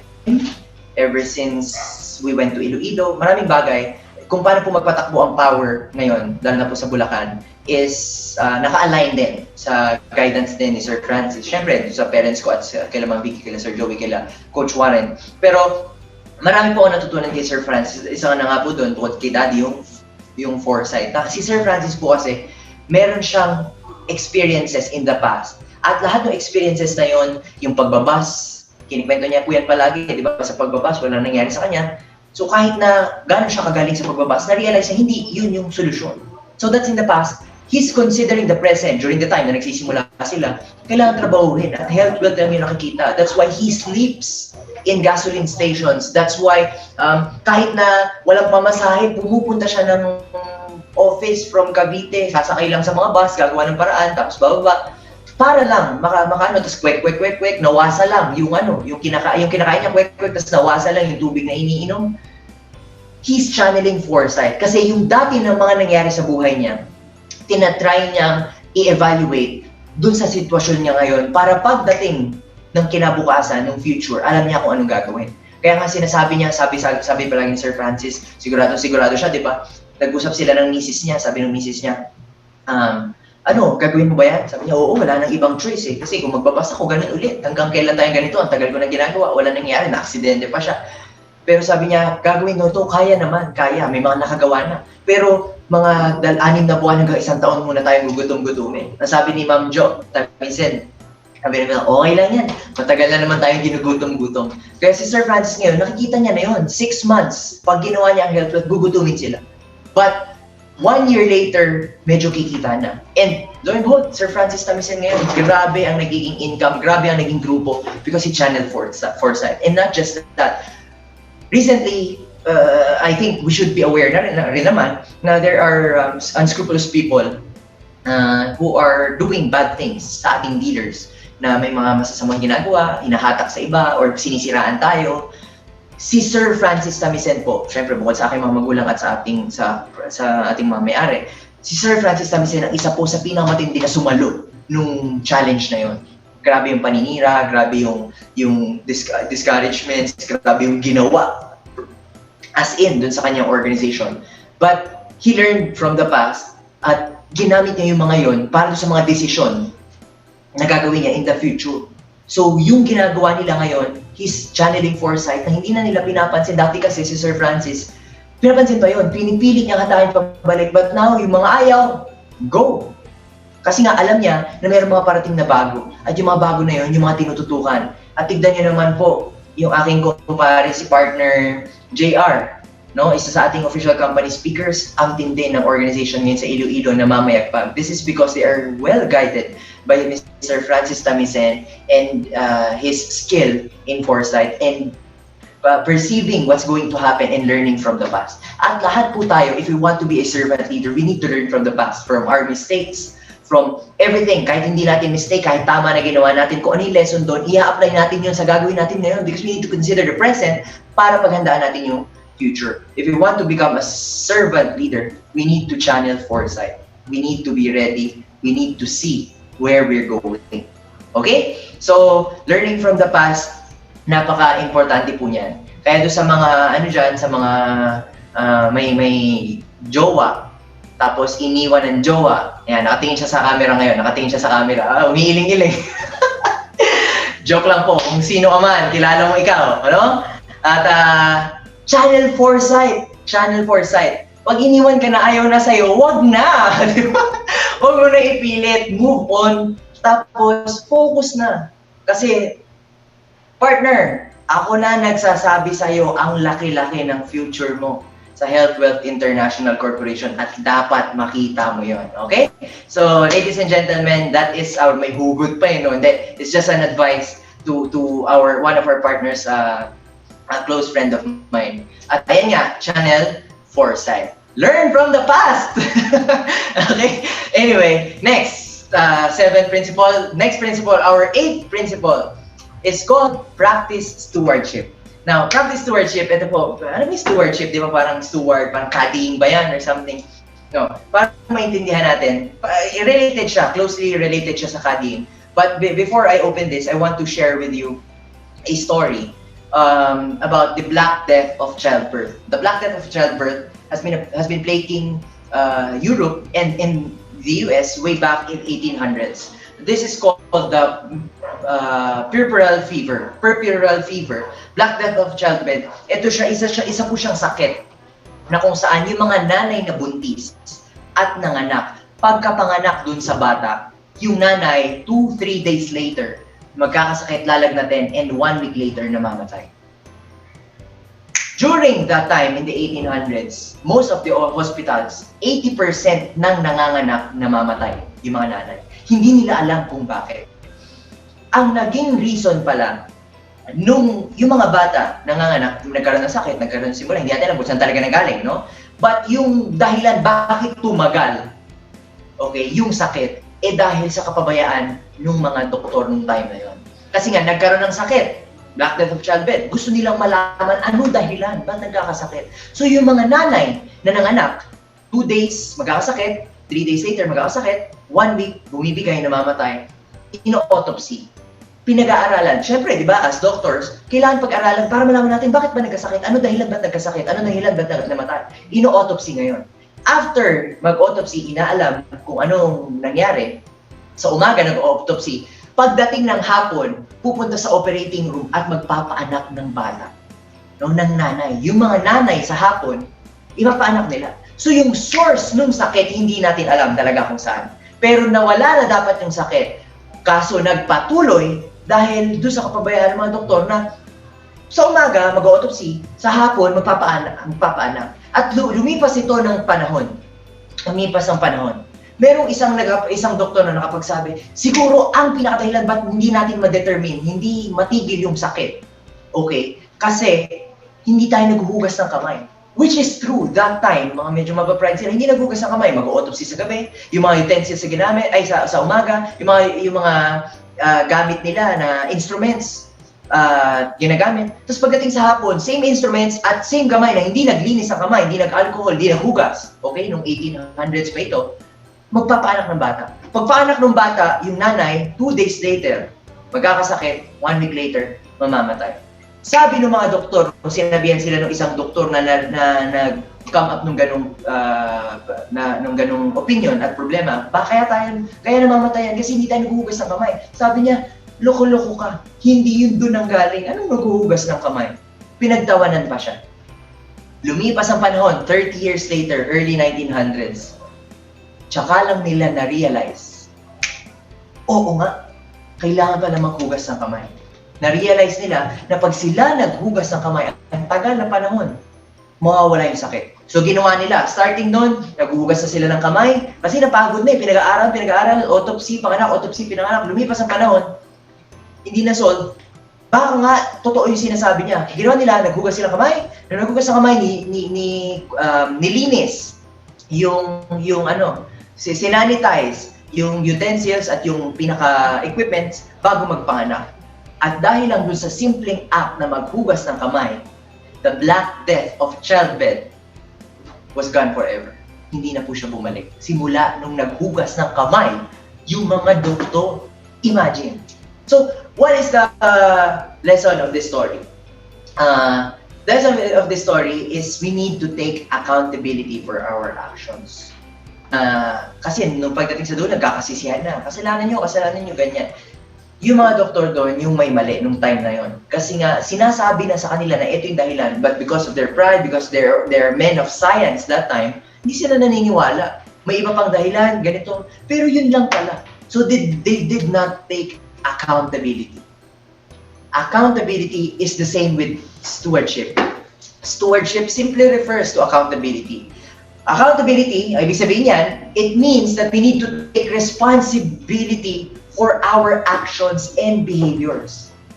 Not just us, actually, but also the performances of our organization. Servant leaders, effective servant leaders, accept that they're the problem instead of blaming others.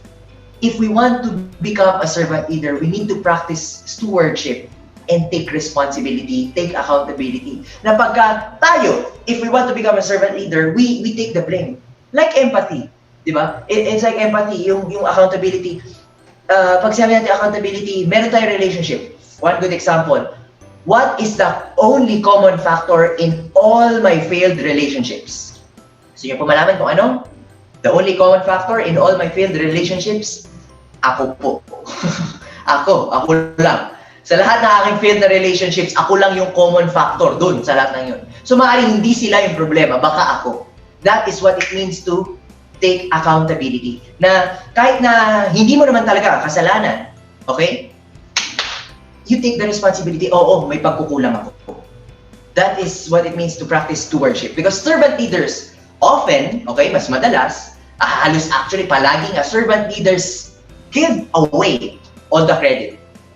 They give away all the credit when something goes right. Pagka lumaki ang grupo, lumaki ang check-in ng organization, uy, dahil yan sa'yo, ikaw ang dahilan, yung downline mo, ikaw yan. Ikaw dahilan bakit ka naging successful. Kahit na sinasabi niya, hindi, apply ko, hindi dahil sa'yo, hindi ako maging successful. No. Ikaw pa rin ang gumawa niyan. That is stewardship. That's taking accountability. And, more importantly, when everything goes wrong naman, kasi kanina okay eh, when everything goes right, you give away all the credit. But when everything goes wrong, si downline, okay? Hindi naabot yung goal. Si downline nahihirapan, si downline nagkaroon ng problema, yung organization humina ang production. When everything goes wrong, us, servant leaders, will take responsibility. Hindi kasalanan ni downline bakit bumaba ang production. Kahit siya yung hindi kumikilos. Hindi kasalanan ng organization bakit mababa ang check-in ng bawat isa. Kahit na hindi sila nagtitraining, kahit na hindi sila nakakapag-present, hindi sila nag-area, hindi sila nagde-demo, hindi nila kasalanan.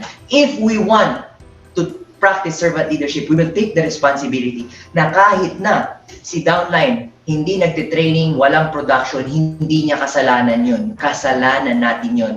Dahil hindi natin siya tinuturuan, hindi natin siya ginagabayan. When everything goes wrong, we give away credit, but when everything goes right, we give away the credit, but when everything goes wrong, we take responsibility. That is stewardship. That is accountability. And to practice stewardship, leaders must be leading by example. Yun yung sinasabi natin kanina, di ba? Lead by example. We cannot just say and command other people to do what they need to do. Para po, ma-practice natin yung stewardship and accountability para maging successful. Okay? Kailangan kung ano yung sinasabi natin, yun din ang ginagawa natin. Hindi pwedeng sabi-sabi lang, pero tayo hindi ginagawa. Mag-area kayo, mag-demo kayo. Pero, hindi nag-area, hindi nagde-demo si leader. A servant leader must be leading by example. So, number one, we won't ask people, our group, our organization, our downlines, to do things that we wouldn't do our own. Di ba? Tayo mismo yung gagawa. We will lead by example. And in this turn, in return, ang mangyayari po yung mga partners natin, gagayahin tayo, right? So, it is going to grow. So, practicing stewardship is taking accountability. At one of the leaders who practices stewardship dito po sa ating company, sa ating organization, is no other than the mentor, the coach of Horderay and Power as a whole, Mr. Warren Torres. Alam niyo po, si Mr. Warren Torres, grabe yan. Grabe talaga. Grabe. Ibang klaseng tao. Sa sobrang selfless niya, napapabayaan niya na yung sarili niya. Pero, nung inalalayan niya ang Horderay, nung nagsisimula pa lang, marami pa nun. Yung iba, wala na, yung iba nandyan pa rin. Pero nung inalalayan niya yung Horderay, isa siya sa dahilan bakit sumabog talaga. But when Horderay exploded, lumaki na, si Coach Warren, si Mr. Warren Torres, hindi niya claim yung success. Sinasabi niya, naging part lang siya, but sila talaga yung dahilan bakit naging successful. Ganun din po ang nangyayari sa Power. Kami, nila Bro Eman, nila Diggs, well-guided niya ni Coach Warren, na yung support, isang message mo lang dyan, napakahabang tanong about sa isang sakit, sasagutin niya sa mas mahaba pang sagot para lang matuportahan kami, matulungan, at isang sabi mo lang pupuntahan. To the point na hindi niya nga downline, crossline niya, minsan upline, di ba, uplines. Tapos crosslines, downlines, kahit na sino. Minsan nga, ibang tao na hindi nasa HealthWealth, pero tinutulungan niya, sinusuportahan, pinupuntahan, kahit malayo, biyabiyahin para makatulong. But when everything is successful, pagka ang Power po ngayon, di ba, isa po ang Power sa palakas din ngayon, ang group ng Power, ay hindi niya kiniklaim yung dahilan, yung fame na ako yung dahilan ba't naging successful. No, pinapasa niya sa amin, ang inaangat niya, ako, si Brother Eman, di ba? Kami. Ang tinuturo niya bakit naging successful ang Power. Pero, pag kami pagkukulang, ang grupo, siya ang sumasalo. Ako may kasalanan kasi hindi ko kayo nagabayan. Ako ang may kasalanan kasi ganito, kaya konti ang tao. Sorry. Gagawin natin sa susunod. That is taking accountability. So, Mr. Warren Torres po, napakahusay na servant leader. He is, we can truly say, isa po sa servant leader because what he does, okay, and what he says are aligned. Kung ano yung sinasabi niya, yun yung ginagawa niya. To the point na minsan, gawa na, napapabayaan niya yung sarili niya. Pero, umabot din sa point, dahil ganun ang ginagawa ni Mr. Warren Torres, yung mga tao na natulungan niya, kahit hindi siya humihingi ng kapalit, nag-step up at ibalik sa kanya. Si Mr. Warren Torres ngayon, sa dami ng tinulungan, ang dami-dami ring tulong na natatanggap ngayon mula sa ating partners dito sa HealthWealth. Because, golden rule, tulong siya. Ang tao ng mga natulungan niya, tinutulungan din siya. Because he is practicing accountability and stewardship. So, palakpakan naman natin, Mr. Warren Torres po. So, this is our 8th principle, practice, stewardship, and accountability. Next, malapit na po tayo. This is commitment to the growth of the people. Ito po, the ninth, the ninth principle is important. servant leaders believe that other people have intrinsic value beyond their tangible contributions. As followers, bilang isang servant leader, hindi natin iniisip na nandyan lang sila dahil leader sila para kumita tayo. Na tayo lang kita. No. We believe in each and every one that they have the potential, they have the capacity to earn and become leaders as well. So, they will pass it on to other people.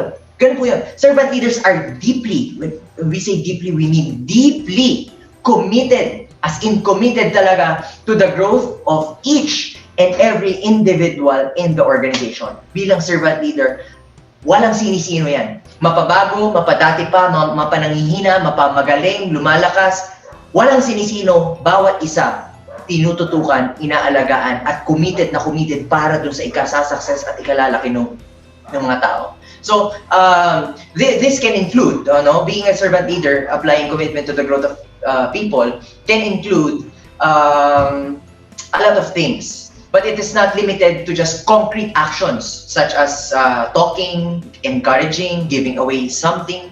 It's not just that. It is also, simple lang, yung kunyari, bibigyan ng funds para mapangkilos. Simple lang rin. Bibigyan din ng motivation, ng message, natatawagan, sasamahan, pakakainin, name it. Okay? Servant leaders encourage people. Servant leaders inspire people so they will grow. Sila rin po mag-grow. Hindi lang po yung mga uplines or yung mga mentors, coaches, lahat nag-grow. So if we want our team to grow, we need to invest in our people. We will always prioritize our people other than the profit. Kasi minsan tayo, pag kumita na, ito yung kita. Imbis sa ibabalik sa organization para mas lumaki yung organization, itatabi na pambili ng personal na gusto.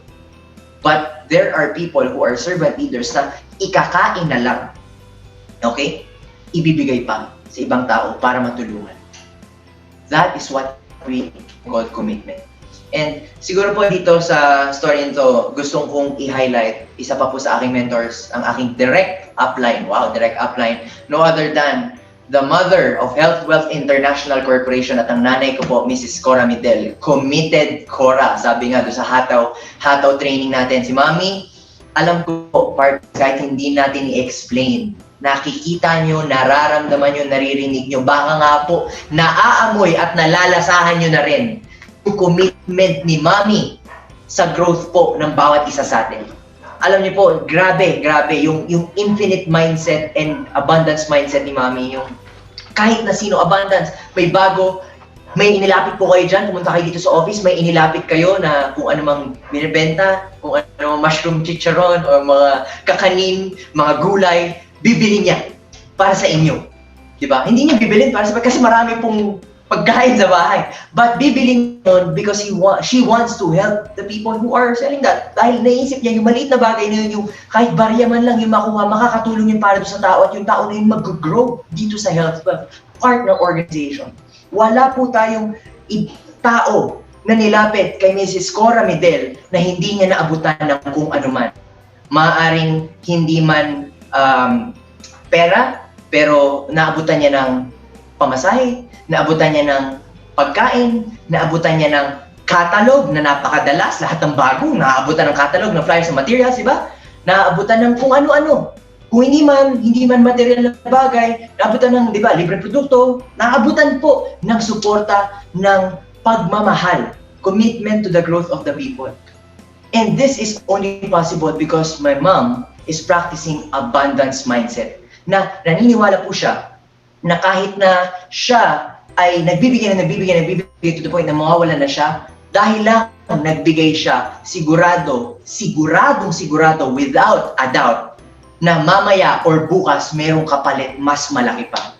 And this happens. And once we apply abundance mindset in growing our people, it will expand to the point na hindi natin ma-imagine kung gaano kalaki. At hindi natin alam kung gaano katagal, dahil matagal na matagal. At bukod pa po doon, commitment to the growth of the people, hindi lang po yung mga tao ang gusto niya mag-grow, pati yung sarili niya. Si Mami po, as a servant leader, she is serving all of us. Kami po sa bahay, sa mga kamag-anak namin, as leaders po dito sa Health Wealth, lahat tayo nasa-serve niya one way or another. Isa po doon na mapapansin nyo is yung kanyang infinite mindset to continuously improve every day.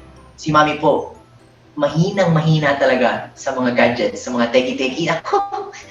Pag nasa bahay po kami, nagtatawa na ng anak kasi hindi niya alam paano ganito. Pagka nag-chat yun, sa prayer warriors, for example, meron na lang mapipindot na kung ano-anong GIFs kasi hindi siya aware eh. But, because she wants the people to grow, sabi nga natin kanina, she needs to lead by example. Kahit na mahina siya sa teki na bagay, sa Zoom, hindi niya alam, sa mga presentations kung paano gumawa, sa computer, sa gadgets, she is doing everything in her power to improve herself. Kasi nga, gusto niya mag-grow yung mga tao. At sabi niya, lead by example, last principle natin, di ba? Accountability, servant leadership kasi, siya, nag-grow siya in her own. Continuously developing materials. Ang dami. Actually, itong servant leadership, sa kanya po galing yung idea na gawin kong training at ginawa ko lang rin po sa guidance niya. So, si Mami po considered to be an epitome as well of servant leadership. So, grabe, infinite mindset, better and better every day without comparing to other people. Tapos abundance mindset pa. Kaya po di hamak na lahat ng na-touch na buhay ni Mrs. Cora Medel sigurado nagbago for the better. Palakpakan naman po natin one of our health wealth pillars. Ayan. Ma'am, no, I love you. I love you so much. Okay? So next, last principle. This is called, okay, build a community. Sa books po kasi, sa principles, nakalagay talaga, build a community. But ako, personally, I want to call this, build a brotherhood. Not just a community, but even deeper, a brotherhood. So, building a team of greats will never be as effective as building a community of regulars. What do I mean by that? Building a team of greats, kahit na magsama-sama tayo, maraming magagaling, pagsasama-samahin, isang team lang sila. Hindi nila tatalunin, never nila tatalunin yung isang community ng mga regular na tao. Mga regular na tao pero hindi lang team, komunidad, brotherhood, magkakapatid. Sample, sabi nga ni Michael Jordan, even if you pit the 1992 Dream Team yun, all-stars mula sa iba't ibang team from the NBA in that season. 1992 Dream Team, ang kasama doon sila Magic Johnson, siya mismo, Michael Jordan, Larry Bird, di ba? Oscar Robinson, lahat sila, yung mga magagaling, magkakasama. Even if you pick that Dream Team against the 95-96 Chicago Bulls, na hindi naman Dream Team, mga regular, he will always bet para sa Chicago Bulls no 96 na yun. Kahit hindi Dream Team yun, regular lang yun, iba yung trato ng Bulls sa bawat isa kaysa ng trato ng Dream Team sa bawat isa. Yung Dream Team, lahat sila magagaling, nagpapataas na hihihi, panalo sila doon sa Olympics, pero hindi ganun kasolid. Unlike yung Chicago Bulls na pinagsamahan nila is talagang hirap at pagkatalo at challenges at hindi lang basta-basta magkakaibigan kung hindi magkakapatid. Brotherhood. Hindi tatalunin ng Bulls, ay yung Dream Team yung Bulls. And one of the reasons for us, why this is extremely true is because we need to take care of each other. Dito po sa ating Health Wealth business, we are not building an organization per se, a team na kikita-kita lang. No. We're building a community, we're building a family, we're building a brotherhood. Kapatid-kapatid tayo dito. At kahit na merong mas nakakangat, mas naging successful, we will be happy for them. We will be happy pag yung kapatid natin graduate with flying colors, tama? Kahit tayo medyo bulak-bulakbol, happy tayo para sa kanya. Kasi kapatid kasi pamilya. So I would like to share the story about, ito sinasabi ko na po at karamihan sa inyo narinig na, the United States Navy SEALs, okay, is considered to be the most elite force in the whole world. United States Navy SEALs, sila po yung mga sundalo na kaya SEAL, ibig sabihin nun, S-E-A-L, diba SEALs? Sea, air, and land. They can jump from a plane, skydive, down to the ocean, swim, and then go to the ground to execute a mission whatsoever. Sila po ay matitindi. At sila yung force na kaya i-consider na nakakapag-cooperate at effective na effective. So if they are an elite force, what makes them elite? What makes them good? What makes them exceptional? Diba? Kaya po sila ng exceptional. Nasagot yan nung isang captain po sa Navy SEALs. He was asked, "Sir, how do you become a SEAL?" Sabi niya, "I cannot answer how one becomes a SEAL, but I can answer who doesn't become a SEAL, who doesn't pass through BUDS." BUDS po, yung term na BUDS. Ito po yung isang training program na kailangan pagdaanan ng isang sundalo para maging SEAL. Pagka hindi niya napagdaanan yun, hindi siya magiging SEAL. So, sabi niya, kaya kong ipaliwanag kung sino yung hindi makakapasa sa BUDS. Hindi ko lang kayang sabihin kung sino yung makakapasa. So, yung mga taong hindi makakapasa, the people who doesn't become SEALs, those big guys with bulging muscles that have tattoos all over their body, wherein their only goal is to prove to the world how tough they are, that they can do everything on their own without the help of other people. Even if they have big muscles, even if they're powerful, those people do not become SEALs. Imagine that. Mga malalaking hindi rin nagiging SEALs. Those people who are leaders, we consider leaders, we look at them as leaders, but all they do is delegate the jobs, the tasks to other people without doing anything on their own. Those people na naglilidera, na puro utos ang ginawa, sabi, they do not become SEALs. Those star college athletes, mga cum laude, mga valedictorian, mga matatalino, magagaling, mga macho guapito, na wala pa namang napapatunayan sa mundo, that they haven't been tested to the core of their being, na hindi pa nila nasusubukan mahirapan sa buhay. Those people do not become SEALs. Sabi ng captain, those people who become SEALs, some of them are scrawny or skinny, mga mapapayat, mga uhugin, mga mahihina. At some, you can see shivering out of fear. Nakikita daw po nanginginig sa takot during the training. But isa lang ang kasi siguro niya. Sabi niya, I am sure that all of those who become SEALs are those who are exhausted physically, exhausted mentally, emotionally, who have nothing anymore, but they still find a way to dig down deep inside of them and help the person to the left of them and the person to the right of them. Sabi ng captain, if you really want to become a SEAL, you need to be really, really good at taking care of each other. It's not about being good, excellent at other stuff. It's not about being good at speaking. It's not about having a lot of prospects. It's not about having a lot of resources. It's not about looking good. It's not about that. But it's about taking care of each other. Because if we take care of each other, that is the only time we will advance in this world. That is the only time our organization will have trust, will have loyalty, will have love. And when there is love, there is trust, and there is loyalty in an organization, in a community, in a brotherhood, hindi po ito matitibag. And that is what's happening with Health Wealth International Corporation. During the times of pandemic, during the times of other companies trying to bully us with whatever they have, we stood still because Health Wealth practices synergy. We take care of each other regardless of the color of our uniforms, regardless of the name of our groups, regardless of our lines. As long as we are in Health Wealth, we are taking of each other. No one can touch us because we are one. That's why we are stronger together, and that is why we can also say we stand proud. So if we are truly a Health Wealth servant leader, we need to contribute in building this community, this family, this brotherhood.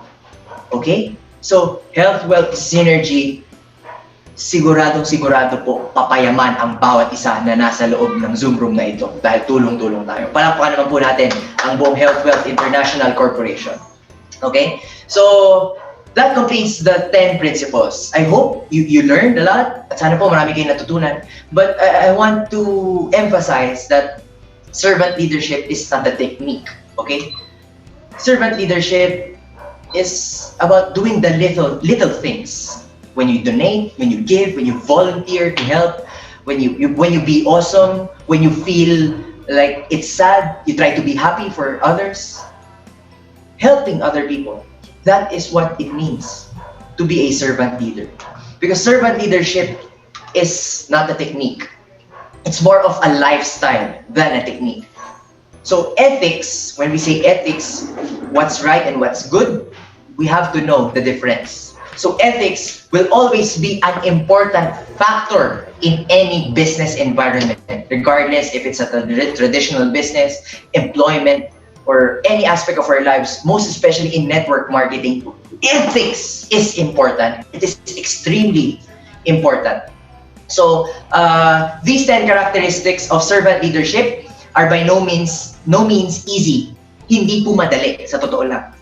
Ang hirap na maging leader. Mas mahirap maging servant leader.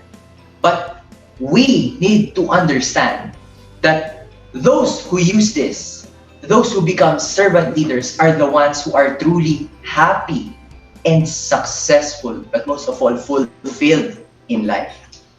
Alam niyo po, minsan yung happiness na yan, nami-misinterpret natin. Ang dami sa atin na nalululong sa mga bisyo dahil lang sa mga problema because we do not know. Servant leadership, ina-apply ito hindi lang po sa negosyo natin, sa buhay po natin. Kaya, one of the great organizations that practices this is called Alcoholics Anonymous. If you've heard of Alcoholics Anonymous, it has been highly active and effective for the past 80-something years, 85, 86, I think. And ever since, ang ginagawa ng Alcoholics Anonymous, lahat po ng mga alcoholic, lahat ng mga tao na naa-addict sa alak, they take them under their wing and rehabilitate them and change them and teach them what's right. So, ang naging effective sila, lahat ng pumasok doon, paglabas, sigurado, okay na. So, they have 12 steps. Hindi na natin iisa-isahin yung 12 steps, don't worry. But the first step is admit that you have a problem. Sa Alcoholics Anonymous, kailangan, kung gusto mong matanggal yung pagka-alcoholic mo, kailangan matanggap sa ating sarili, merong problema. Kailangan matanggap na alcoholic. So that's the first step. Then there are a lot of other steps. But even if we complete all the 12 steps, all the 11 steps, but we fail to do the last step, the 12th step, it is guaranteed that we, as an alcoholic, for example, will drink again.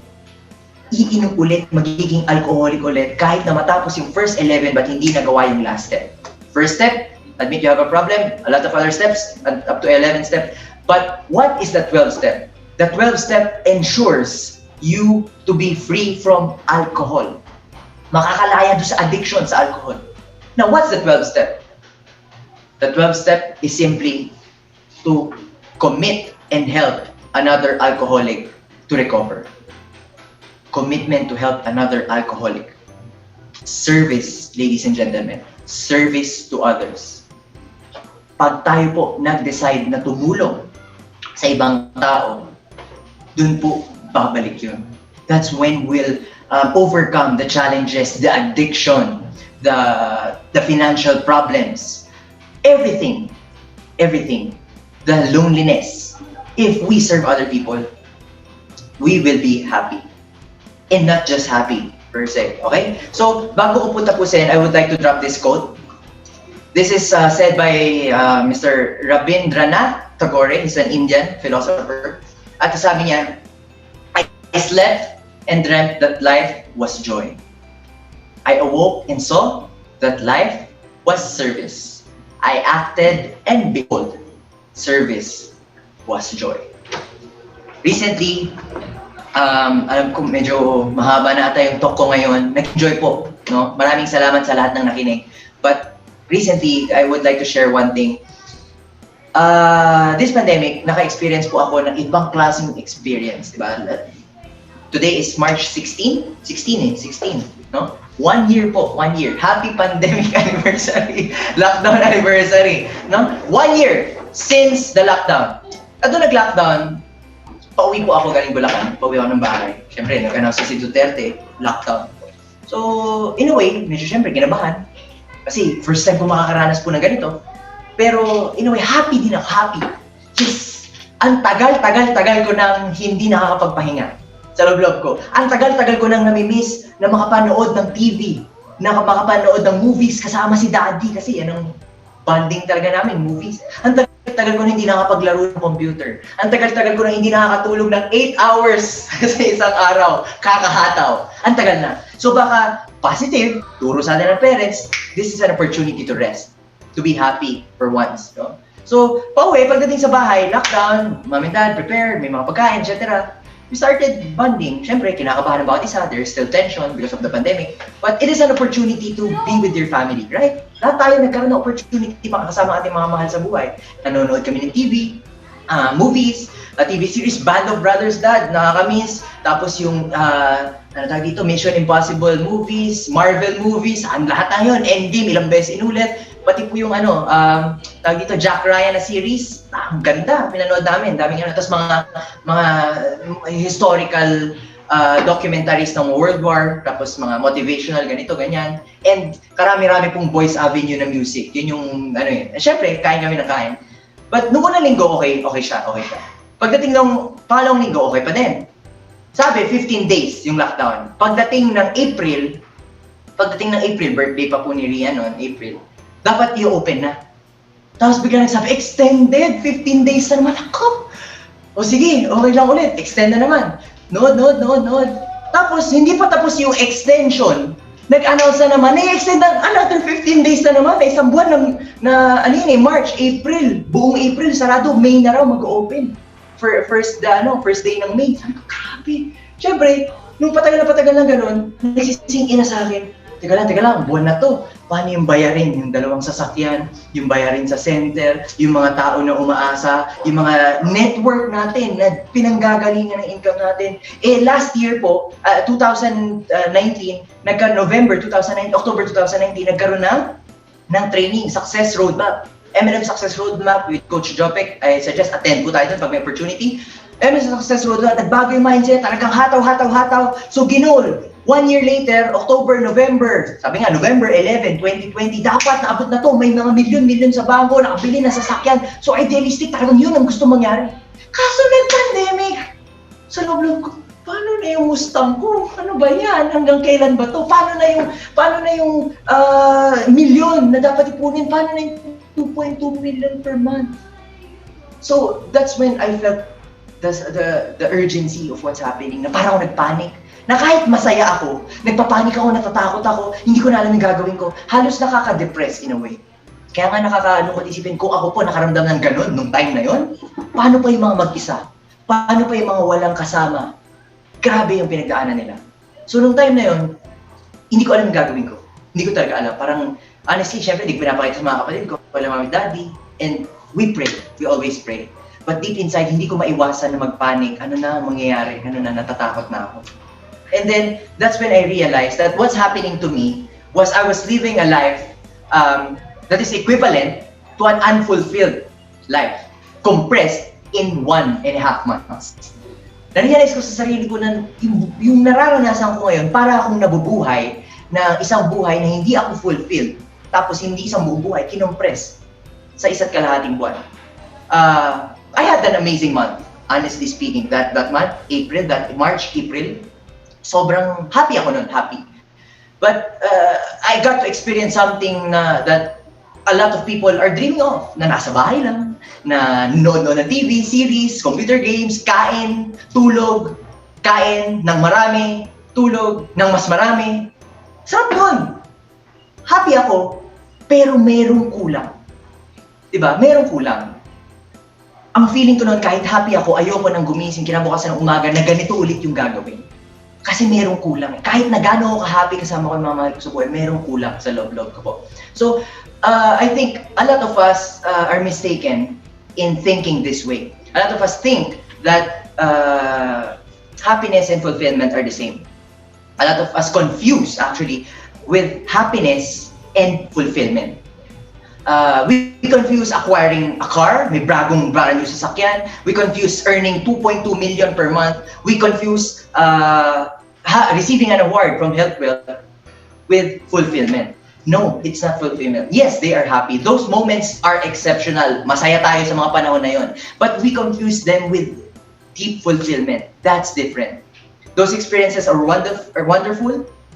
We are happy, but happiness are fleeting. Happiness is fleeting. Happiness is fleeting. Nawawala siya. Sino po dito sa atin hanggang ngayon naglabas ng brand new car pero hanggang ngayon proud na proud dun sa brand new car niya? 1 year ago yung brand new car. Wala, di ba? Kahit na Jamaica ka, 100,000 per month, nakaka-proud. Ang sarap sa feeling nun. Pero happy ka pa rin ba ngayon na Jamaica ka nun? 1 year ago? 2 years ago? Na nakatanggap ng award, top this, top that, number 1 this, number 1 that. Happy pa rin ba tayo nun? Yung award na yun na natanggap natin 4 or 5 years ago? No. Happiness is fleeting. Okay? So, ito po ay na-realize ko na magkaiba yun. Happiness is different with fulfillment. So, when we accomplish something, yes, it's okay to be happy, but it doesn't give us a sense of fulfillment. That feeling is gone. Happiness can go away. But fulfillment, it's different. It should stay. It is a daily basis feeling. Now, that fulfillment is something different, wherein it's something we carry on a daily basis, whether we're enjoying the day or not. Kahit masaya tayo ngayong araw or hindi, ganun po yun. Kahit masaya tayo ngayong araw or hindi, tayo po, okay? Tayo po ay magiging fulfilled. Pero depende yun sa kung ano yung ginagawa natin. It's like loving our family. We don't like our family every day. We don't like our partners every day. But we are sure that we love them every day. Is that right? So, one is fleeting, happiness is fleeting, fulfillment is lasting. This is what I've realized, and I was confused with the happiness and fulfillment. So, ang ginawa ko po nun, sinurrender ko yung sarili ko na wala nang magagawa. So, I decided that if I'm going to be stuck at home and feeling helpless, I might as well be useful. I wanted to serve others. So, ang ginawa po, I started helping my sisters to wash the dishes. I helped my sisters mop the floor, clean the floor. I helped mom cook. I helped my mom do the laundry. I helped dad with delivering the products outside and fixing things in our home. So that's what I did. That's what I did. Okay? So now, ang pinaka po nun, ang pinaka challenge is nagkaroon ng pagbabago. This is what fulfillment means. It is not the fleeting joys that we may experience. It's not the accomplishments that we achieve. It is the opportunity to serve those who serve others. And upon making this realization, I had nothing but joy. Kahit na panic ako noon, I felt joy, I felt calm. And instead of fear, instead of nervousness, I felt excited. Okay? Nakat, ma'am. Yan. So, dahil doon, hindi ko alam kung ano nangyari. Biglang nagkaroon po ng pagbabago. To the point na parang movie na parang movie. Medyo cheesy na nga. Nung nag-decide ako na gawin yung sarili kong useful, na tumulong sa mga taong nagsaserve, namely my mom and my dad, in an instant, nag-ring yung phone ni mami. Tumatawag si Ma'am Vicky. Sabi ni Ma'am Vicky, nag-aalala ako doon sa mga tao natin, sa mga leaders natin, sa mga partners natin, baka wala na silang products. Ginawa namin ng paraan kahit nasarado ang main office dito sa bahay, nagpa-stock kami ng maraming bags. Kaya nyo bang pumunta dito? Hingi ako ng tulong sa inyo para ma-distribute to sa partners natin. Without thinking, si Daddy, in-assemble kami. Sabi niya, Medels, assemble! O, di ba? Sama-sama kami gano'n. Tapos, pagkatawag sa amin, in-explain sa amin yung mangyayari. So, nag-decide kami, ako, si Kuya Glenn, my brother, isa kong kapatid na family driver namin, pero parang kapatid ko na, at si Daddy, tatlong sasakyan kami. We went out, we brought our IDs and our quarantine passes papunta sa kay Ma'am Vicky.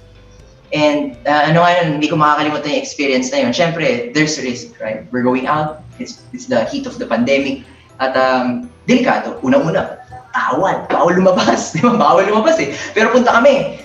tatlo kaming sasakyan, convoy kami, papunta kay Ma'am Vicky.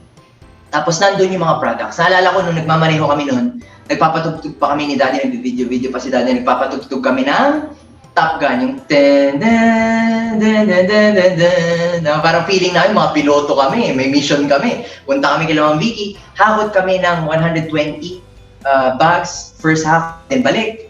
So 2 trips yun, hakot ulit. So more than 200, I think kulang-kulang 240, 250 bags yung nahakot nun.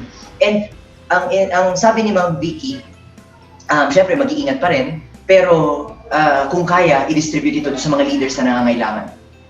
Ma'am Vicky, as a servant leader at the heat pandemic, wants to serve our people. So kami po, ginawa namin yun, apply, deliver dito, deliver doon, sa partners natin sa Feria, mga suki, di ba? Sila Ma'am Jackie, sila Sir Mar, nandyan. As Fairview, kila Sir Manny, no? Tapos kila Ma'am, pangalan nito? Kila Ma'am Tina, kahit na Batangas, nakikita kami sa may Quezon City para po ibigay yung products. Tapos sa Marikina, kila Ate Girlie, nandyan, kila Juliet, pupunta sa Marikina, nagbibigay ng products. Distribute this, distribute there, para ma-distribute yung products. Because the people need it, the people need protection of the virus, the people need food na dun manggagaling, dun sa retail manggagaling. Di ba? Kahit walang cheque yun, walang cheque. Tulong ni Ma'am Vicky para sa atin at naging tulong din ng parents ko to serve. I was just a part of it. But nung na-distribute na yun, 1 week, 2 weeks, ubos yung product packs. I felt a sense of not just happiness, but completeness. Parang kompleto. Na kahit na delikado, kahit na nagre-risk kami ng family ko para sa labas, sila Ma'am Vicky nag-risk para sa mga tao. Yung mga leaders na mga nabanggit ko kanina na delivera natin, sila Bro Eman, sila Reggie, sila Dix, umiikot sa Bulacan para mag-deliver. Kahit na delikado, they're risking their lives for other people because they want to serve the people who are also serving other people. It was different. It was one of the greatest honors of my life, having gone through that incredibly weird and strange experience. But I had the honor of serving these people like Ma'am Vicky and her whole family, these people who understand, they understand fulfillment and service. They understand service much deeper than I will ever understand it. So I learned during that pandemic, during those days, it is to serve those who serve others. And if we serve those who serve others, and be a servant leader, serve those who serve others, we will live a life of joy, happiness, a lot of moments of happiness, but most of all, fulfillment. So ladies and gentlemen, partners, let us all be the leaders we wish we had. Be a servant leader now. Thank you very much. More power and God bless po. Pagpalain tayo ng Panginoon. Salamat po.